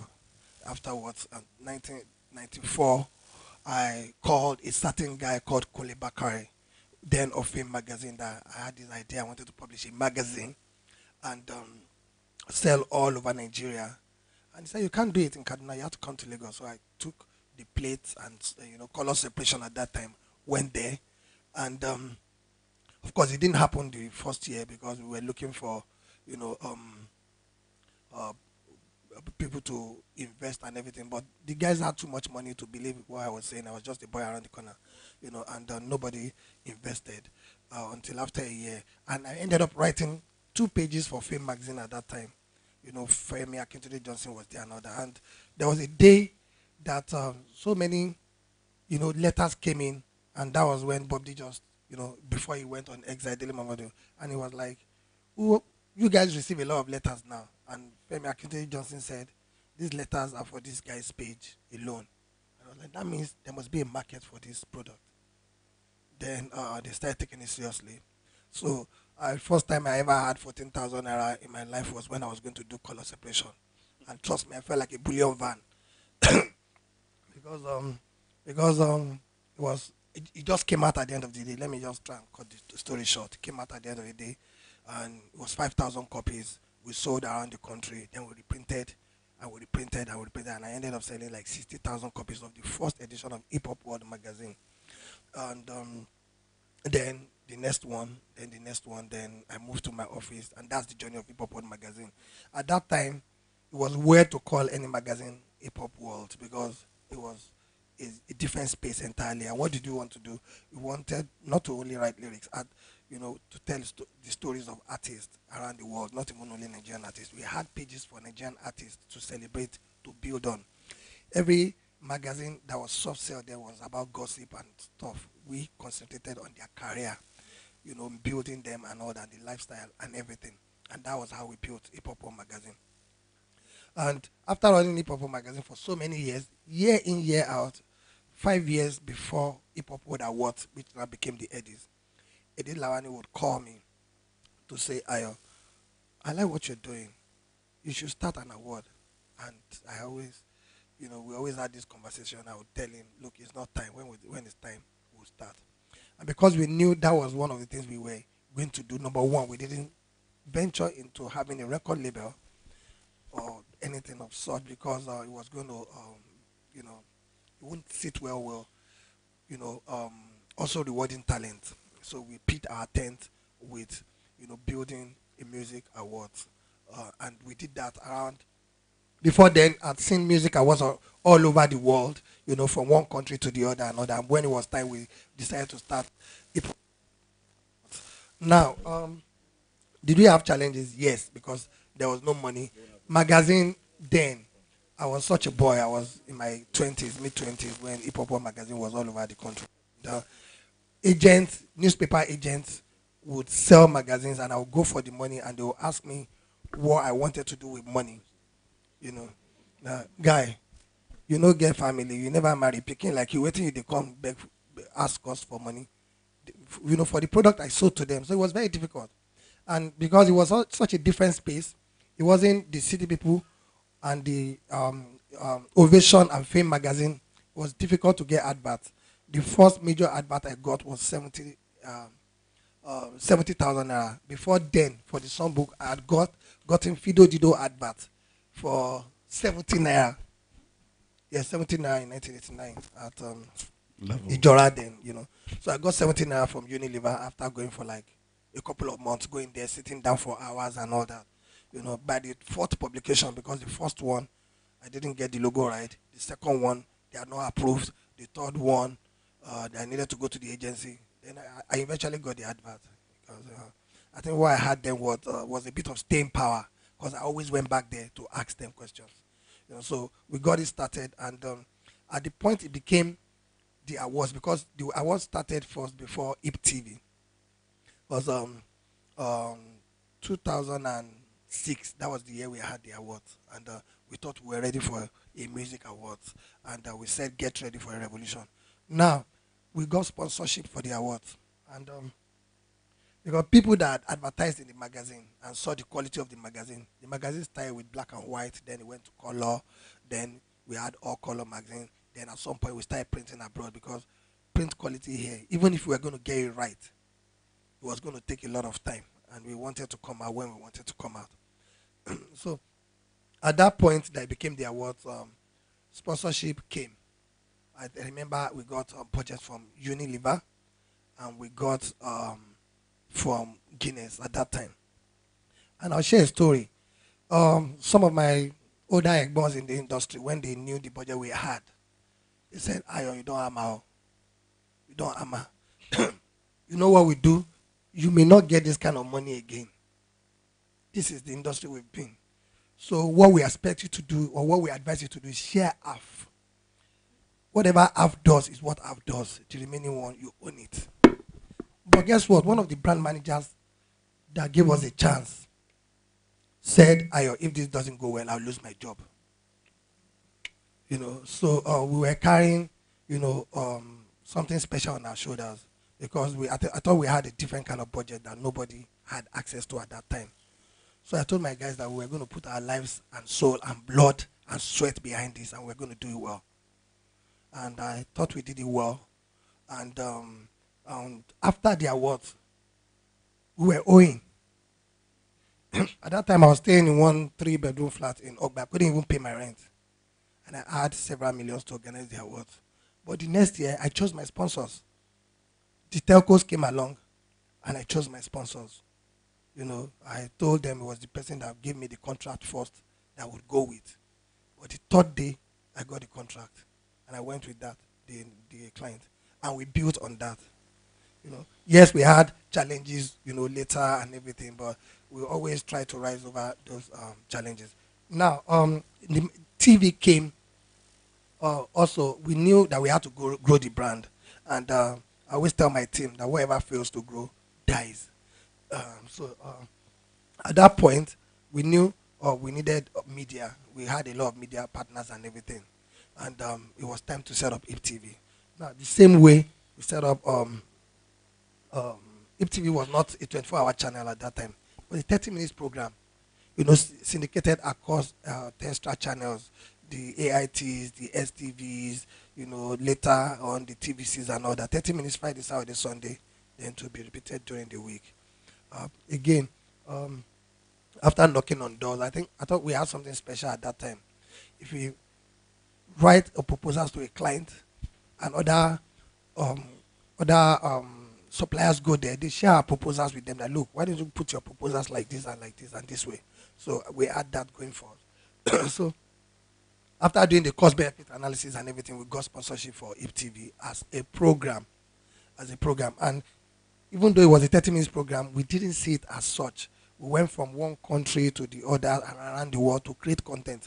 One thing I didn't do at that time was feel that the money I was getting for sponsorship was mine. So we didn't have disposable cash as individuals, but on the project, we put the money behind the project. So we had almost nothing left after spending on the project. We will pay the channels. People that needed to travel will travel. We'll buy equipment, but we'll be broke. And we kept on doing that year after year and all that. Now, when we were going to, just cutting everything short, I'm sorry, it's getting too long. When we were going to get on DSTV, it was before DSTV, there was ITV. And Tony just called me one day and said, "You know what, Ayo, we need you on this platform." I was like, "Yes, we tried to be on DSTV 2 years ago, but now we're not even ready." He said, "You know what, just try and work it out." And we worked it out, we put it on. It was just our own kind of like where we had our own test and everything. We put it on, and people liked it. IPTV is not different from Hip Hop magazine, and the songbook I did 20 years ago, which is where the content angle comes in. Because what did you do then? We made sure that we always call ourselves a break from the norm. Like when everybody is writing lyrics, I'm not going to only write lyrics. I'm going to do profile. I'm going to do facts. I'm going to do interviews. And so if you pick up any journal at that time that was trying to do what we were doing at that time, we asked something extra, you know, that they were not doing. So when we were going to get on DSTV, I said, you know what, we're going to put lyrics here. People are not, we don't want to be a music video playing channel. We're going to do exclusive interviews. We're going to do events. What people normally do not see on TV, we're going to start putting it on TV. We're going to have special kind of contents. And so when ITV, what happened to ITV did, and um, DSTV shortlisted us out of they had slot for 8 channels, or they shortlisted 8 channels. I think they were meant to pick one.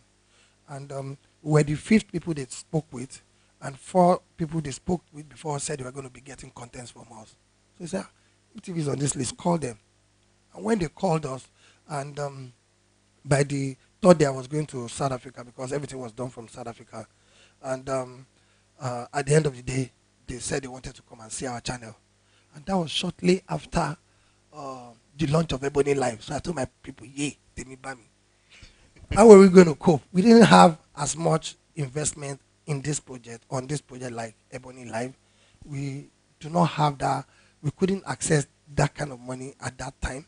And this small studio, this, I wasn't just impressed with what we had in terms of like, equipment and gadgets and everything.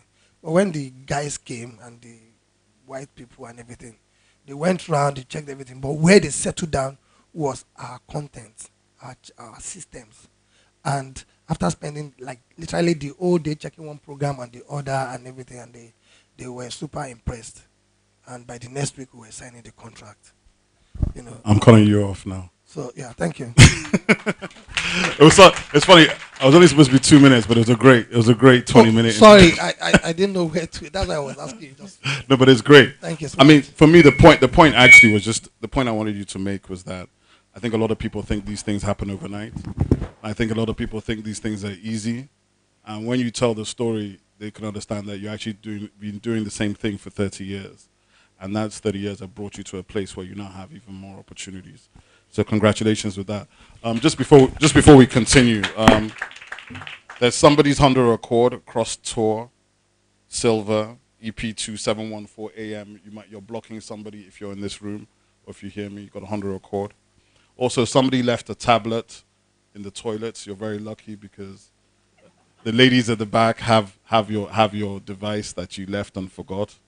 It's quite amazing to me. You forgot it, but you forgot your device. If you forgot your device, it's at the table. With the panelists on the table, I'm going to go around everybody, but unfortunately, I'm going to cut you short. Ayo kind of took all the introduction time, but no, it's good. I'm not complaining. I wasn't complaining, but I've got to go to one of the ladies now. So let me go to Eunice, my friend. Eunice, Ebony Life. I think Ebony Life has one of the strongest brands in terms of the marketplace. But in terms of from you inside as a brand custodian, how do you feel about your brand? What do you feel your brand is about, and what do you feel you guys are trying to push? What's the next agenda? What's the space that Ebony Life is trying to own? Thanks, Obi, and thanks to Io for the inspiring story. I really enjoy listening to entrepreneurs, especially in the media space, because, like you said, it's not overnight. It takes many years of dedication and hard work, and it's really good for everyone in this room to understand that journey. The journey for Ebony Life TV started about 5 years ago. And currently today, we sit on the DSTV network on channel 165 and on Star Times 189 and 191, and also on Flow TV in the Caribbean across 10 Caribbean countries. And that in itself took a lot of work. It took an incredible team. It's led by CEO Moa Budu. I'm sure most of us know her. Unfortunately, she couldn't be here. So you have me. So I want to be able to share our story, which has really started from humble beginnings from an entrepreneur who actually had a vision and identified a gap in the market where, as Africans at that point in time, which is about 5 years ago, all we saw was stories like, and no harm done to telenovelas or Bollywood or those other drama series that you see that are not African, But the truth of the matter is that's what pretty much flooded our television sets. We saw a lot of, content, lifestyle, entertainment that wasn't our own when it, in fact, could be if someone just took it upon themselves to make it happen. So we wanted to be able to create a new narrative, see our own stories, see our own struggles, see us on the silver screen. And why not? So it was just a matter of proper planning, being able to, pull basically friends, industry experts together and identify opportunities in the market to be able to create a TV station that pretty much represents who we are, not just Nigerians, but really Africans in the global black narrative. So with that said, we really focused on pretty much our wheelhouse, which is creating really interesting, engaging stories that is hinged on quality content across lifestyle, reality, talk, etc. And that took 5 years, and even today, we're still growing and improving the stories in a more entertaining and interesting way. You may have heard of some of our most popular series, like The Governor, which basically highlights the first female state governor in Nigeria or Savannah.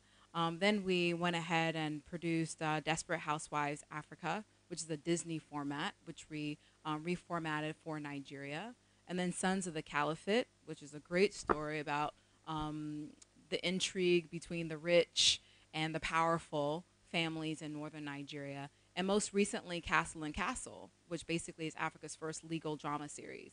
So we may have seen all these great series in the West, in the UK, even China or India, but there's no reason why we can't create those same interesting characters here. And for goodness sake, we have so many different stories here. Io, his story in itself is like a TV series, or even a film in itself.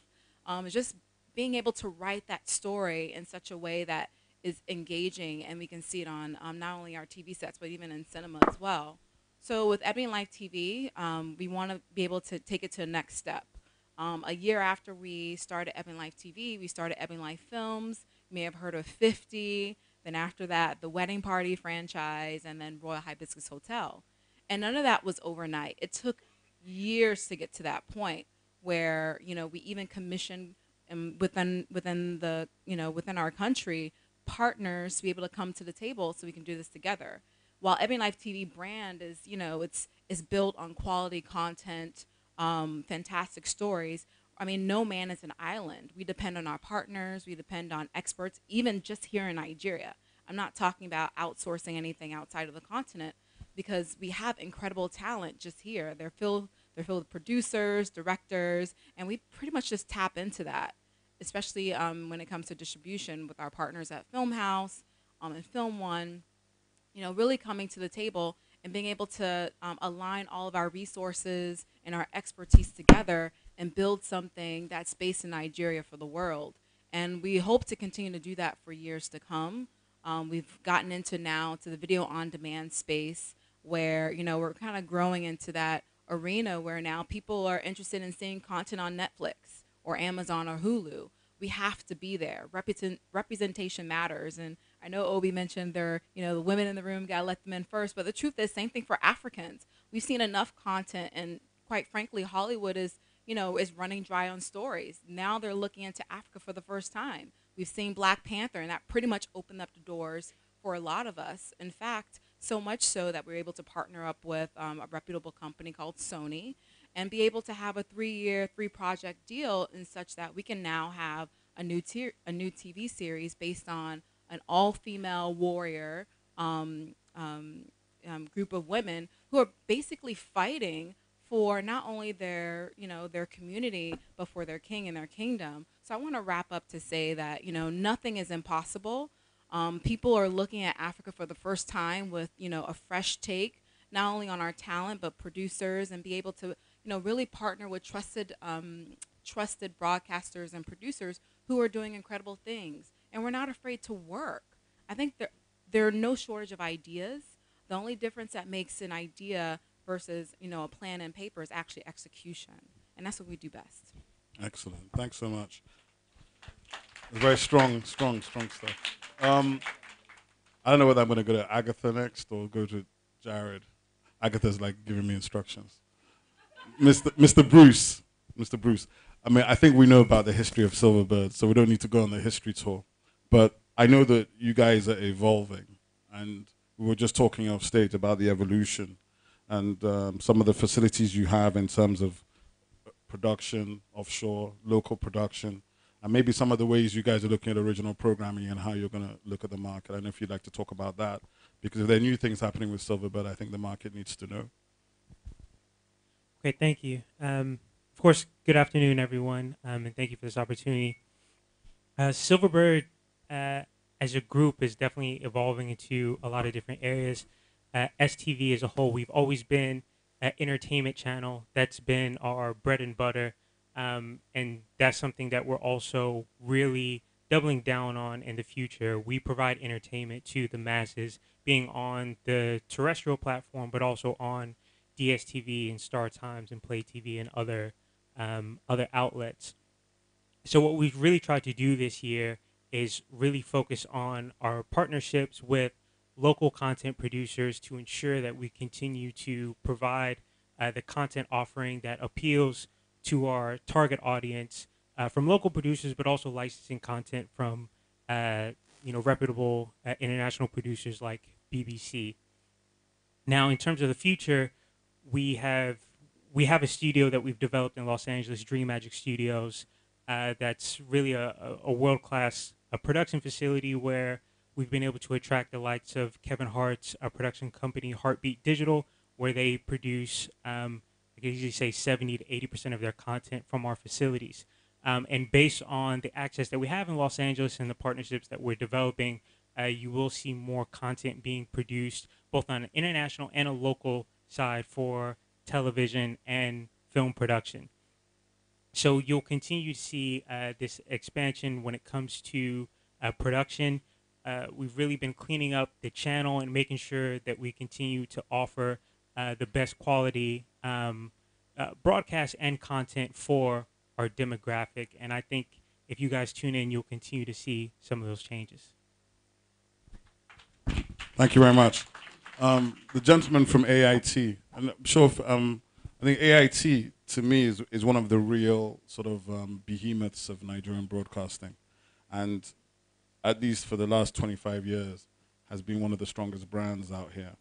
I'd love to hear from you in terms of how AIT is looking at this market at this time, how perhaps AIT has had many adventures. I remember DARSAT, I remember many things that AIT has tried, and I think one of the things in Nigeria is people act as if people should not fail. I think it's actually wrong. I think people have to just keep on trying. And I think AIT actually is a pioneer brand. So I'm happy you're here, and I'd love to hear what you guys think about how the market is evolving at this time, how you guys are looking to engage with local producers, and what kind of programming do you find is the best programming for your station?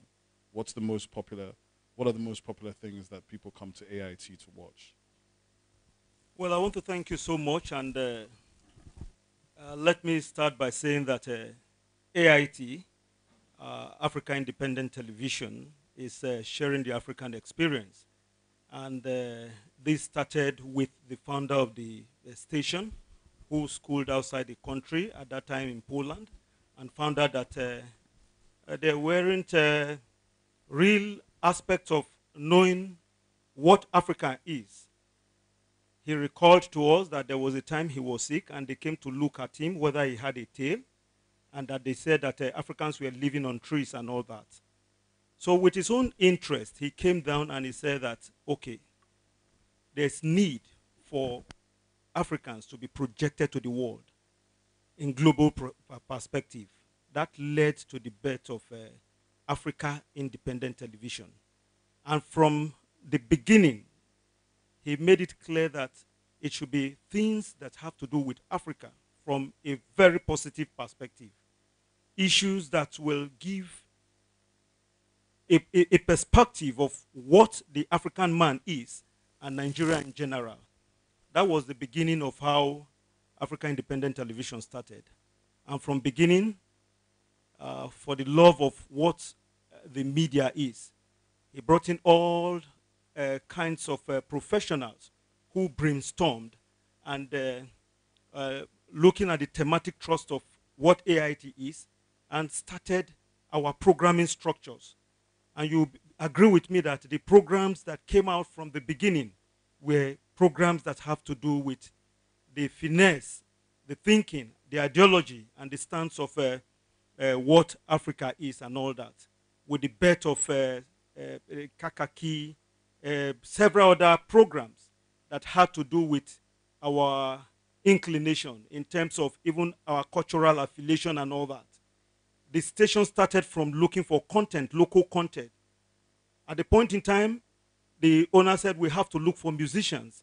And at that time, we were not, it was VHS tapes they were seeing. He said we should play them like that. They were looking for King Sunny Ade, all these musicians, and the musicals were not there. We tell him, that time we started with the cameras like DVC Pro and all that. That was how he started bringing out cameras. Most of the first dramas that were produced, he encouraged the use of his apartment for producers to produce soaps. Soaps like Palace came up and several other soaps because he wanted to encourage local content and build producers. And it was solely financed. We've heard of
say, I have dealt with issues from government issues to personal issues to women issues to.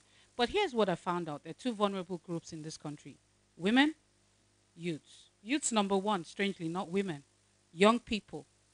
And I also found out that young people want to be heard. They just want to be heard. That's it. About anything they choose to talk about. They don't want to be censored. And so coming up with a channel for me was easy. My target audience, youth. Secondary, women. That's what I've done all my life. When I was told to pick a platform, when I was talking to MultiChoice, DSTV or GoTV, everybody thought I was going to say DSTV. I said GoTV because that's where my audience is. Star Times, My TV, the Freeview.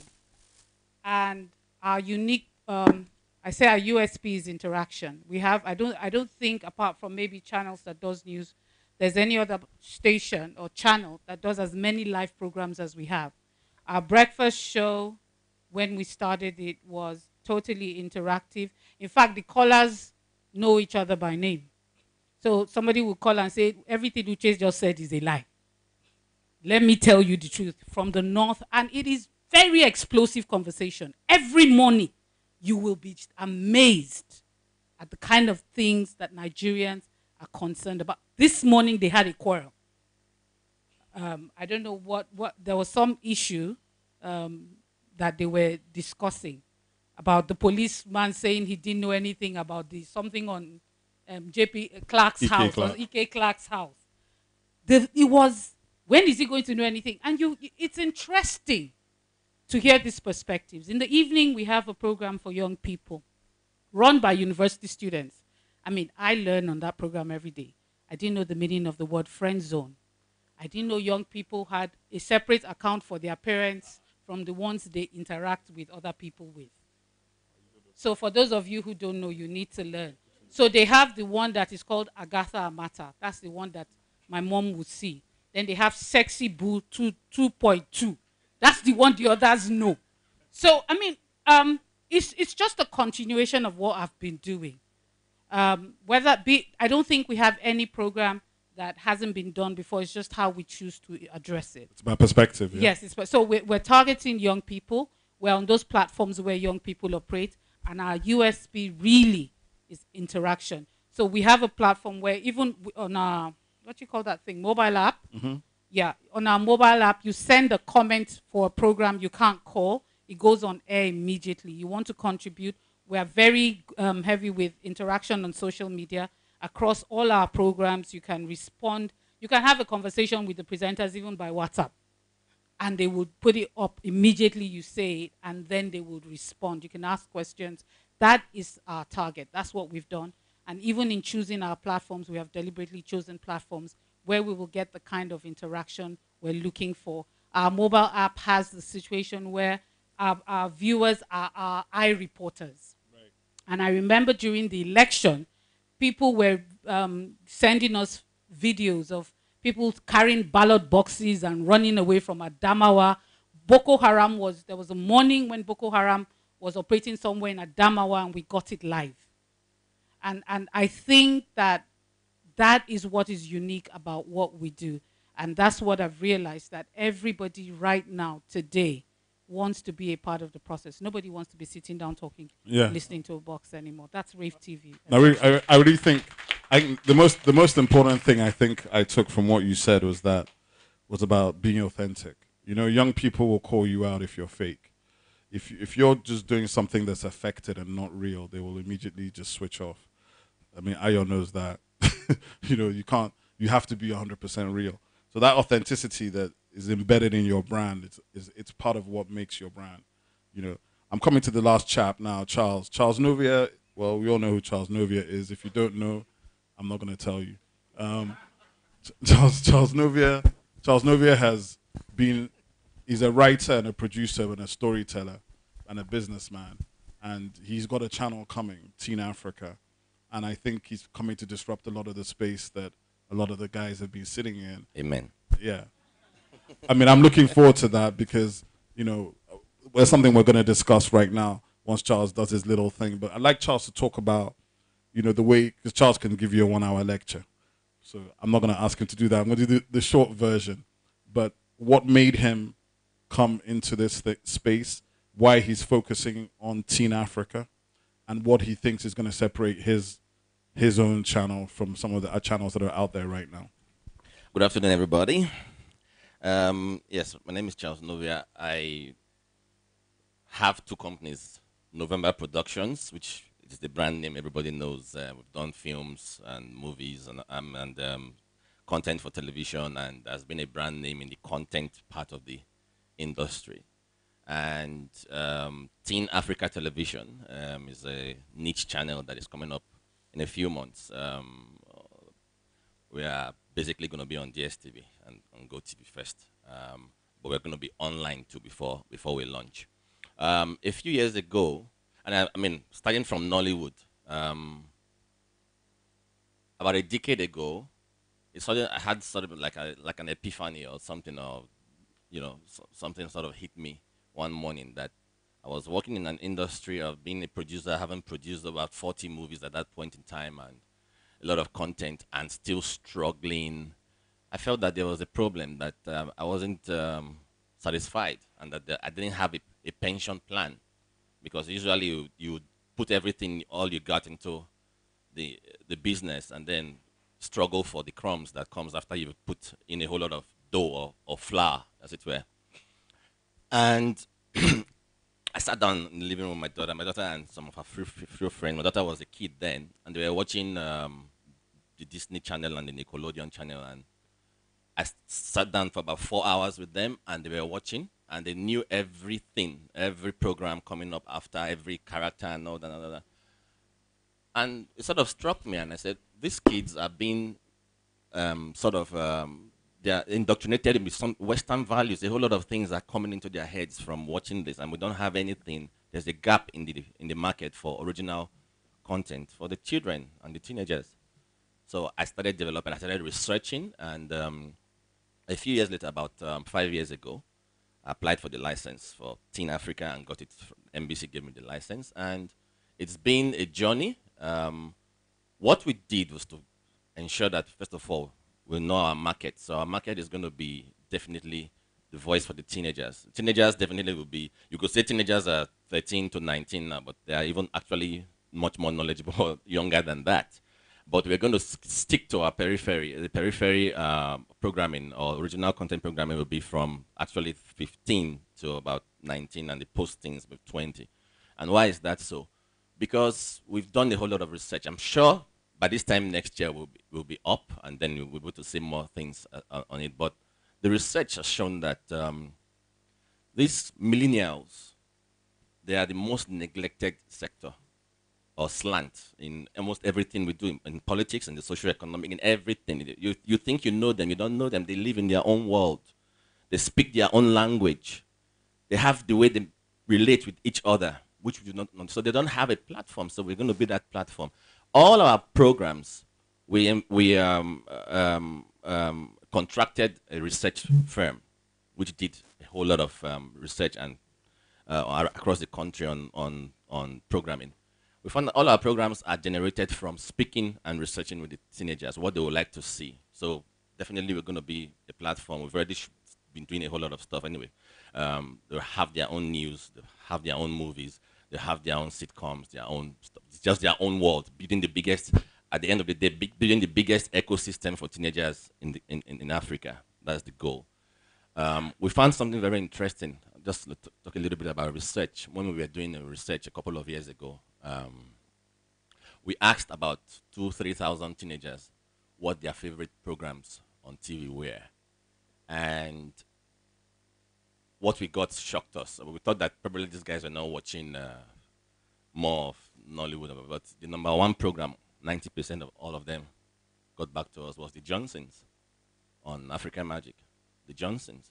And we kept on asking, the Johnsons? Because it never occurred to any of them, why would they be watching the Johnsons? So they had their own reasons. Oh, we love Spiff, or we love this, we love that, blah, blah, blah. But the teenagers watching the Johnsons, also that sort of told us, oh, okay, there's something there. So what would you like about the Johnsons? From there, we'll start developing, things and characters and all that. Because you cannot really say what it is that you think they want to see. You need to keep asking and prodding them. At the end of the day, Niche programming, niche content, niche channels are the future. It is what it's going to be.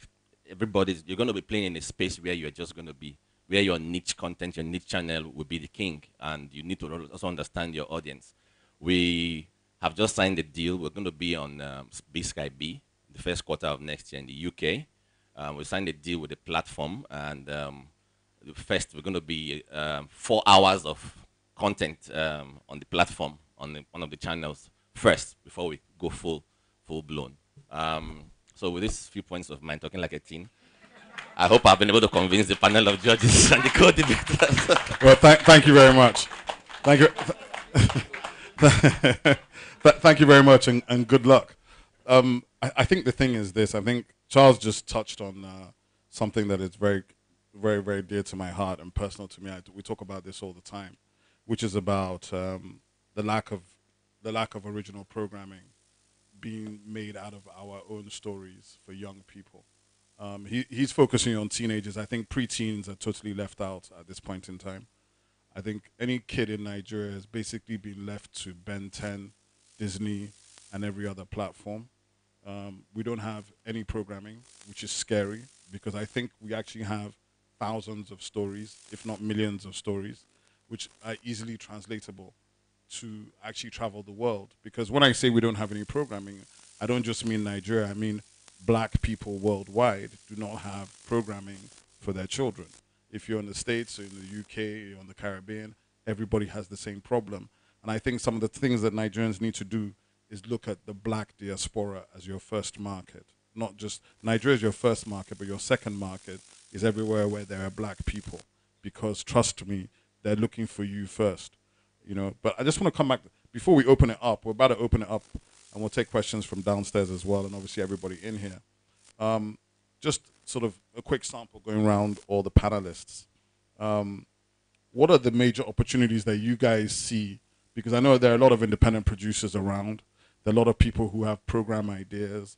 There are a lot of people that want to know how they can work and engage with your brands and your platforms.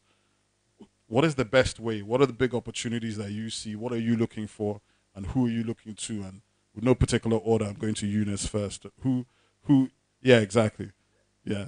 How can I pitch to Ebony Life if I'm a no-name producer from nowhere with no record?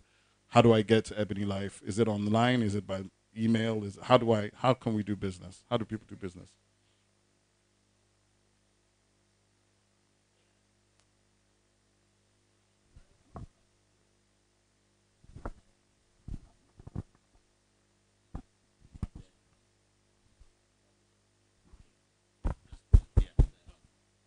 So, oh, great. So we have an online process. It's a submission page on our Ebbing Life TV website. It's basically our program policy that we don't accept any unsolicited ideas. Based on experience for the last few years, everyone will say, "Oh, that was my idea. Oh no, that was my idea." They come and claim your show. They'll come all, and it's just like, no, wait, we have a process. So let's not get let's not misunderstand any conversations or emails that may or may not have occurred. I think this is really important for independent producers to know this because people need to understand that there are very few new ideas. Almost every single idea somebody has had that idea before. Yes. So you need to sort of have a way of protecting your idea before you go to the person and say, here's the idea. Exactly. Yeah. So to mitigate any misunderstanding and to really just start putting forth standards and how things work, because I mean these standards are very much prevalent in the U.S., UK. No matter where you are in the world, there are processes and they're also standards. And I don't think that should be any different from Nigeria, especially in such a place where content is evolving and more producers are coming up. So for Ebbing Life TV, you go to our submission page. We have a very clear cut policy where if you have any ideas or you want to work with us, you have to be able to submit that online. We have a form that you would fill out. It's basically an NDA that basically outlines all of our terms for engagement before we even, engage with you. So for me, even when I speak to producers in the elevator or, in passing, I don't want to hear anything. Just go to our website. And I'm not saying that to be mean, and I even explain that during conversations and even on email. We have a strict process, and that's to safeguard both of us. as we, evolve and, creating content. So yeah, I would just urge everyone to go to our website. We have a strict policy. Fill out the form. Once it's reviewed on both sides, once it's signed on both sides, then we can engage and take it from there. I'm giving to And Ayo. Ayo's next to you. Ayo, for you, in terms of yeah, for you in terms of how you work with young people coming up. There are a lot of independent producers who are trying to make live shows, behind the scenes shows, it's for live experience, for concerts. There's a lot of stuff going on out there. How can they work with Hip TV? How do you engage with those producers?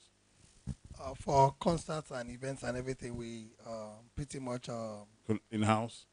no, we have a production company, Mhm. a sister company, and That does we everything. partner with event owners to produce their events. Right.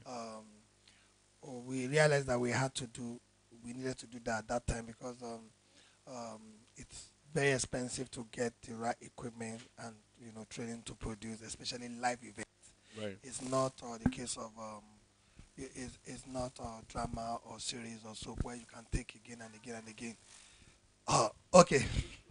Um, what we did a couple of years back is that we invested heavily in production equipment and gear.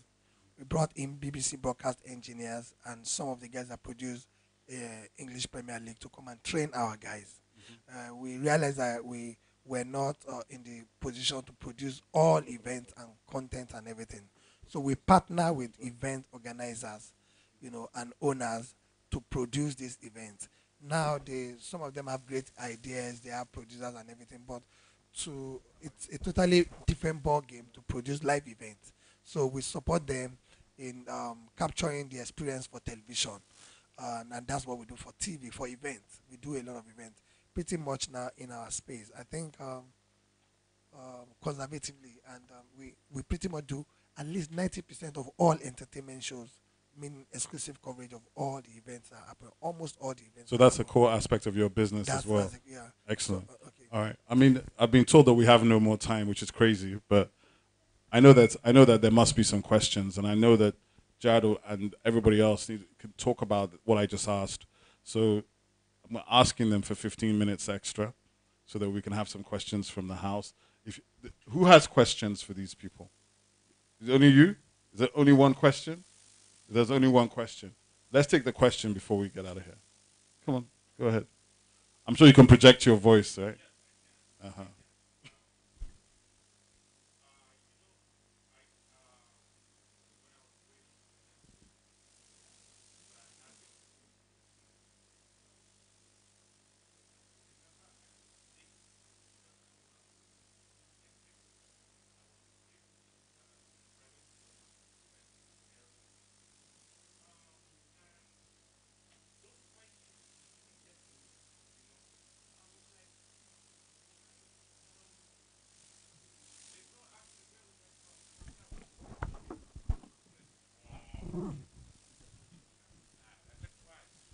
Why is America better than Nigeria? She said, and she told me that, don't I know America is the greatest country in the world? I said, why is America the greatest country in the world? Then she goes, yeah. Then she goes, because we've got superheroes. Now, I grew up with that in my head. But till I got older, before I knew what she meant, we had superheroes. We were talking about content for kids. Black Panther came out.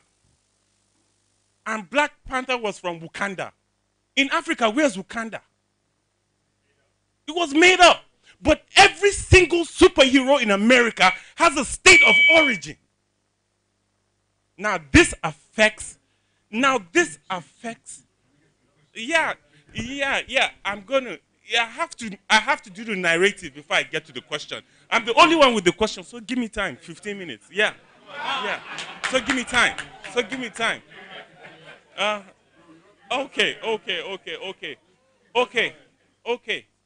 Okay. Now we are looking for content for children. America is the greatest country in the world because as a child, you are exposed to superheroes which stand for justice, truth, liberty, and freedom and sacrifice for your fellow man, love. If we cannot give our kids content, right, to grow up with that thinking, you see, you can take the child out of the ghetto, but you cannot take the ghetto out of the child. Wait, now I do have a question. I do have a question. Stop now, let me talk. Huh? I do have a question. I would have gone far, you interrupting me. Please just give me some time. Just give me some time. Give me 10 minutes. Give me 5 minutes. Give me 5 minutes. Excuse me. Excuse me. Excuse me. Excuse me. Excuse me. We are talking about industry moving forward, right? We have to give our child those kind of orientation. That kind of orientation as they grow. So why has producers, content makers, why can't we have a Nigerian superhero? What? Yeah. Why can't you? Why can't we? Why can't we be creative? You know, they're here. Sorry, excuse me, so that we don't waste each other's time. There are a lot of people who started with children's programs. If you remember Kiddie Vision 101, in fact, NTA used to have some. The biggest problem, I grew up doing Animal Game, Uncle Wale, and all of that. The truth of the matter is that Tales by Moonlight, where the monsters were really horrible, but children loved it. It was one of their favorite programs. The truth is all those things died. Why? Because everybody wants to advertise in drama and music and sports. The producer is not an NGO. He will go where there is money. That is the bottom line. And so all the children's programs, that is why what Charles is doing is very good. I have a channel, and I know how difficult it has been for us to get kiddie content. Very difficult. I know a lot of people who were producing kiddie content who today are doing something else because they have to go where the money is. And that is just the truth. For the thing you asked about the young people, that's what we're about. Strangely enough, we don't have all the bottlenecks. I'm out to promote as many young people, but it has to be tailored to that audience. So we have given a lot of first-timers the platform to show. It just has to meet the criteria. It has to be interactive. It has to be engaging.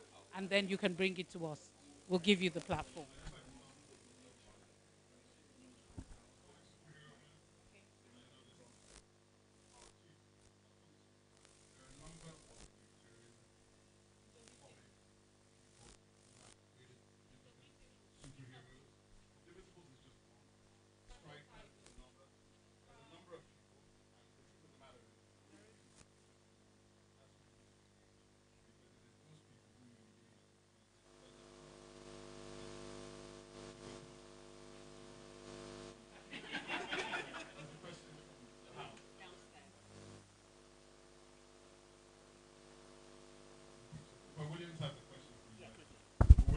Hi.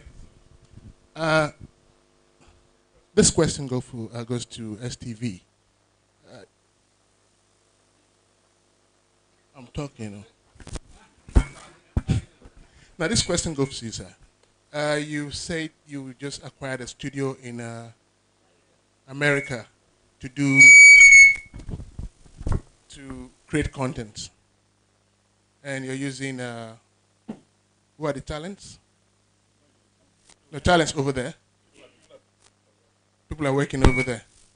How would that translate to the development of the industry here? If you can get a studio without rent or bought or whatever in the US, and over here we don't have studios to work with, to shoot, you know. I mean, you've been in business for how long now? 20? 30 years. 30 years. What would you say you've developed in terms of content, in terms of expanding the industrial scope in Nigeria? Have you bought content? Have you signed content? Have you built something for us to use here? That's my question to you. Thank you. Thank you for that. Firstly, the studio that the studio that we have in Los Angeles was established in 2014. And in terms of how that can benefit the Nigerian market, you're operating in a space where there's already the infrastructure for production, and those conversations tend to happen a lot quicker. You have people that have a wide range of experience in terms of creating content. And again, it's a production facility that other productions get to come and use. In terms of the film industry, there's certain tax incentives if you're filming, whether it's the state of California or anywhere else. We offer post-production services. So as a business, it's viable in Los Angeles. In terms of Nigeria, I really don't like to get ahead of myself, but we have been in talks in establishing a world-class production facility here in Nigeria. But of course, I don't like to say too much until it actually happens, because it doesn't matter until it's a reality. So I fully agree with you. There is a need for production facilities here. And to be honest with you, whether we do it or not, they are going to appear because there's a need. And I encourage anyone who has the capacity to venture into that. You will be very successful. In terms of content, STV has been in business for a very long time. I think you've seen a lot of producers getting their start by airing their content on STV. One of our longest running programs, Music Africa, is one of the most successful programs that's aired on our channel that got its start on STV. So there's a wide range of content that's locally produced. And while we do try to balance it out with local production and international productions, I think you'll see that we've been pioneers in this industry, and a lot of people have gotten opportunities from working with us both on TV and radio platforms. Jack, can I ask you a real question? It's the last question. You know, this is for Silverbird and AIT, because you guys are like sort of the giants, so to speak. How do you find it competing with your kids, so to speak? Because if you look at it, like Hip TV or many of these channels came live from Sound City, Hip TV. They all came off being on STV or AIT. How's that relationship? Are you guys collaborating? Are you still working together? Are you growing together? I'll mention briefly before I pass. What I'd like to say is you'll see today I think there's easily over 500 broadcasters in Nigeria. I think there's both TV and radio in Nigeria today. If you look back 20 years ago, there might have been 50. So you've seen a huge amount of growth, and what I see is that increased competition is actually very healthy for the industry. It provides a lot more opportunities for producers, and I think for local broadcasters on the terrestrial space for STV or AIT, we still have partnerships with other channels that sit on those cable networks, and I think there's a very healthy relationship there, because I can genuinely say that there's enough for everyone to eat. So we don't see it as hostile competition. It's healthy competition that also has healthy relationships. So I've got to go to the TV screen. I think I've got somebody on TV that was going to ask a question from downstairs in a second. But Mr. AIT can continue until she's ready. Yeah. Okay, I want to say that AIT is open to collaboration. It's open to every aspect of production, content, everything that is probably needed in the drive to make the station stronger and better. Sorry, sir. Okay, please go ahead with your question from downstairs. Can we hear you? Hello, everyone. Can you turn up that volume? Good afternoon, everyone. My name is Jennifer from June TV. My question is directed to Mr. Ayo. Okay, please go ahead with your question from downstairs. Yes, please. My question is, sir, you said something about That's not Ayo. and all of the stress you went through. And you were saying something about partnering, because I have had challenges of meeting TV stations for collaborations, and they give me excuses. So I want you to please shed more light on partnering with stations, how you're able to do. Was there any time in your journey you felt like, okay, I can't do this anymore, or you were so rejected, or how were you able to get all the partners, all the partnership you had with all the people that supported you when you were growing up, please? That's what I wanted to know. Thank you. before we go to that, please, I was talking. The issue of collaboration is very much wrong. I know that film producers, they come to AIT and we publish we advertise for them for 2-3 months, and they have their stock sold and all that and so on and so forth. So we are open, and we have been doing much to encourage, to build independent producers, and to also finance whatever they are doing. Thank you so much. Ayo, you got a question? Okay, thank you very much. I can't get the question again. How do we collaborate, right? And did we have challenges? Yes, a lot of challenges. Did you give up? No. That's why I'm here. There's something you actually said that I really need to touch on, and it's very, very hurting, and I don't think I want to leave here without saying this. People who produce content, we should know the worth of what we do, and these TV platforms should not make us pay to air our content. I think it's a shame. Yeah. It's a shame. Something needs to Airtime happen. sales is a problem. Everywhere else in the world, you produce content, then you pay channels to put the content on the platform. It was very frustrating. We should stop doing that. Now, I wish we could have a whole session just on this. it is very, very terrible, I must tell you. Now, the right... One second. I think we're going to have another 30 minutes. the right guys, you setting up a TV station, know where your money should come from, not the guys that are doing the job for you. It's very, very terrible. That almost ruined everything for us. Because you spend money producing the content, you go to channel, a television platform, and 13 weeks, you're still struggling to, pay the people that produce the content and everything, and you have to air the content. You pay for like 6 weeks. The day your money ends, the day the program stops. And people that are watching are even missing the program. And they're just not interested. That is why a lot of television channels now, you see rubbish. Because it's just a platform for anybody that brings anything to put materials on. So that's why nobody is having... I'll give you. That is why most TV channels, they don't have proper programming. They just look for where there's airtime, where there's space, and they put you there. And when somebody else brings money, more than they displace you immediately. They displace you. Sometimes without even telling you. And you're struggling to get advance on the program. Now I told myself that if I ever had a channel, I would not do this to people coming to me. Because we went through this and it was so painful. I think the truth of the matter is this: before Mr. AIT gets back, it's not just an AIT problem. I think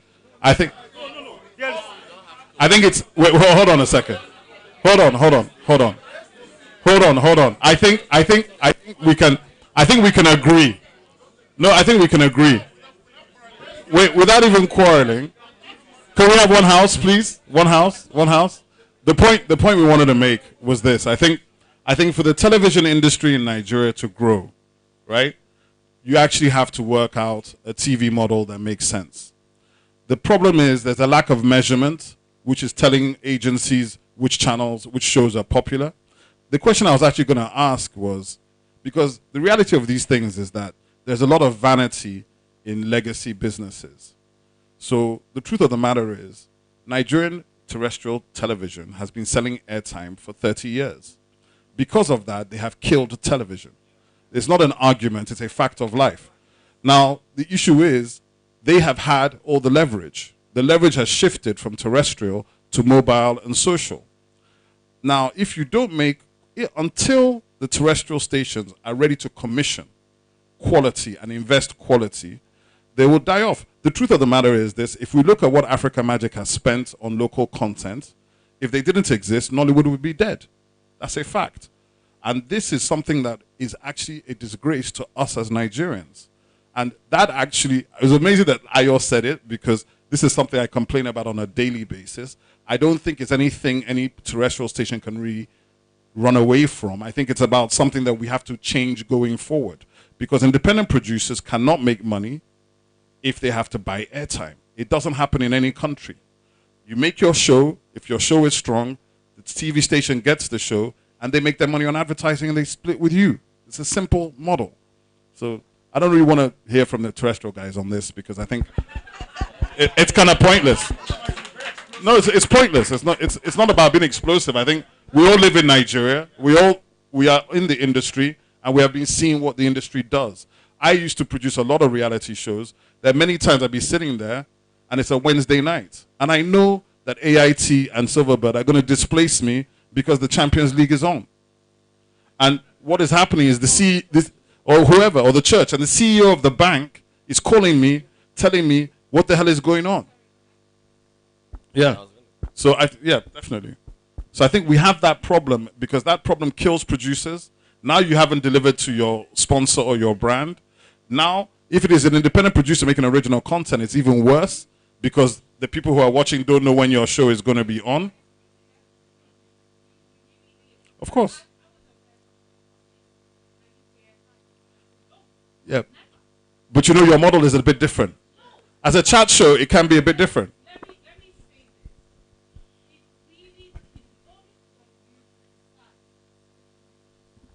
I don't know if it's that simple. Silverbird took me off air. I started working with Silverbird, and I had about 10, 15 ads running. And suddenly, they just said to me, now you have ads running, come and pay airtime. And I told them I wasn't going to. Then Silverbird, I think, was rated #1. And I said to them, I'm not going to do it. And they took me off. They yanked me off with 15 commercials running. I have never gone. That was over 10 years ago. Strong. I had, by the way, the only reason why you don't know is because that I didn't use Inside Out. I had a drama series. I had a red carpet events program, plus Inside Out. And that was my template. Because there's no way I will produce and buy airtime. Not sustainable. Yeah. Yeah. And let me tell you this, no matter what, the station cannot show empty. Yep. They must put content on it. And what Ayo said is very important. You have to know that you are adding value. Of course. Because if you don't, people are going to throw you around. But if you know, I mean, you don't have to be on the best stations. You'll be on the stations that think you have something to offer. And those become your partners. I've been on channels for the 21 years that I've been on air. And I'm still on channels. Even with the new presenter, we are still on channels. And so I think that it's the most important thing is for you to define how you want to operate your business. You might get burnt along the way, but maintain what you stand for. Don't get blown around by the wind. Because it's ridiculous to tell anybody to pay airtime. Yeah. Your program will not stand. I think the issue is that I think what you've said is very strong. But as Eunice said earlier, this issue is about an industry standard, right? What we actually need is the broadcasters to come together. It's not about regulation. It's about broadcasters coming together with producers and understanding that there is a business model that runs this industry worldwide, and you cannot run in Nigeria counter to everybody else, because that is what has happened with a lot of vanity broadcasting at the end of the day. Charles. Yeah, let me speak on that a little bit. For me, I haven't transversed the production part and done a whole lot of television productions too, and put on TV. I've never paid for airtime anyway myself. I refuse to. Because the first thing I would tell any station is that I'm bringing value to you. It's not you bringing value to me. By bringing my content to you is adding value to your station, rather than you thinking that you're doing me a favor. And it's that same template, that same mindset that I have, with my own channel. I'm never ever going to sell airtime to any producer. If you're going to come, bring your content, we'll look at it and see how it adds value. And another thing too, having had a background too in content and intellectual property, I spoke to some producers yesterday when they were saying, okay, they have ideas and all that. I said, you meet my team and we speak with them. We'll see how we can work with you. But the first thing is that I'm not going to take your IP from you. So I know some stations will buy the rights and all that. I said, no, I'm going to share I'm going to take, you're going to share whatever it is that you are bringing on exclusive basis. If the adverts are going to come in over the years, you're going to be taking that too. Because we need to grow the industry. And the only way we can grow the industry is to encourage the producers and encourage people. So if you start putting stumbling blocks on their path, it won't work. So for all those stations, that are selling airtime right now. Of course, they need to survive, but I'm just thinking Elvis has left the building. Elvis has left the building. Okay, guys, I think we're about to wrap up. Just one last word from everybody, and we'll end this and go to lunch. And no long speeches. We're pretty much done. I know the FTA guys want to sort of defend themselves, but I think that genie's out the bottle. Okay, last word from the FTA guy only, and we're done. Thank you very much. That's AIT and Silverbird. Okay. All right. So, obviously, a lot's been said, and I completely hear where a lot of people are coming from. To put it plainly, just like any business, a business's business model needs to evolve with the times. Now, selling airtime has always been a part of the broadcasting business anywhere in the world, but over time, that structure has changed.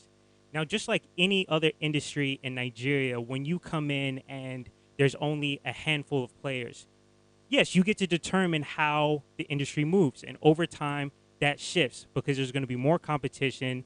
There's going to be more people who have the ability to determine what you do. So what we haven't been able to do is shift along with the times. Now, it's an ongoing process. I'll tell you right now, it's not going to happen overnight. But I think what you will see is all of the broadcasters will make that shift. Because even now at STV, look, it's one thing to say, you guys have to see it for yourself. And it has to be based off of the relationships that you guys have. We have made a shift where selling airtime isn't as crucial a part of our business as it has been in the past.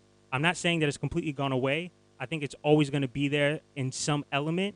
But we're shifting more into the revenue share space, the co-production space, because we understand the power comes from producers and it comes from content. That's really where we make our money, and that's how we determine what type of market share that we have. And that's just the truth, regardless of whether we choose to act on it or not, because it's quite obvious. So what I'll say is see where things change over the years. If they don't change, you have options. If they do change, then everybody benefits. And I'll leave it at that. Well, what I want to say is that AIT is content-based and we don't sell airtime. But I want to tell producers, I want to tell producers this. Some of them, I know of somebody. No, listen, I know of somebody who went to NTA. Who went to NTA and came back and said that advertisers want his program to be on AIT. And we looked at this program. No, we don't want this program.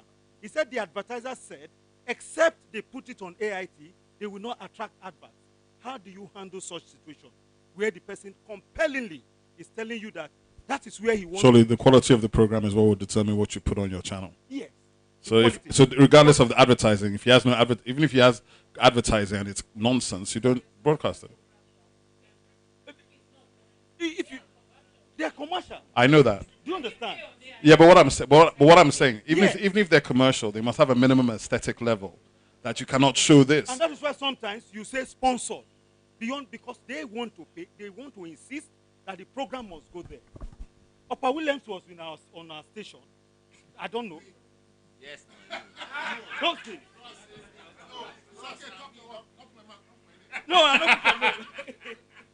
So these are the issues. There are compelling issues. Okay, we need to.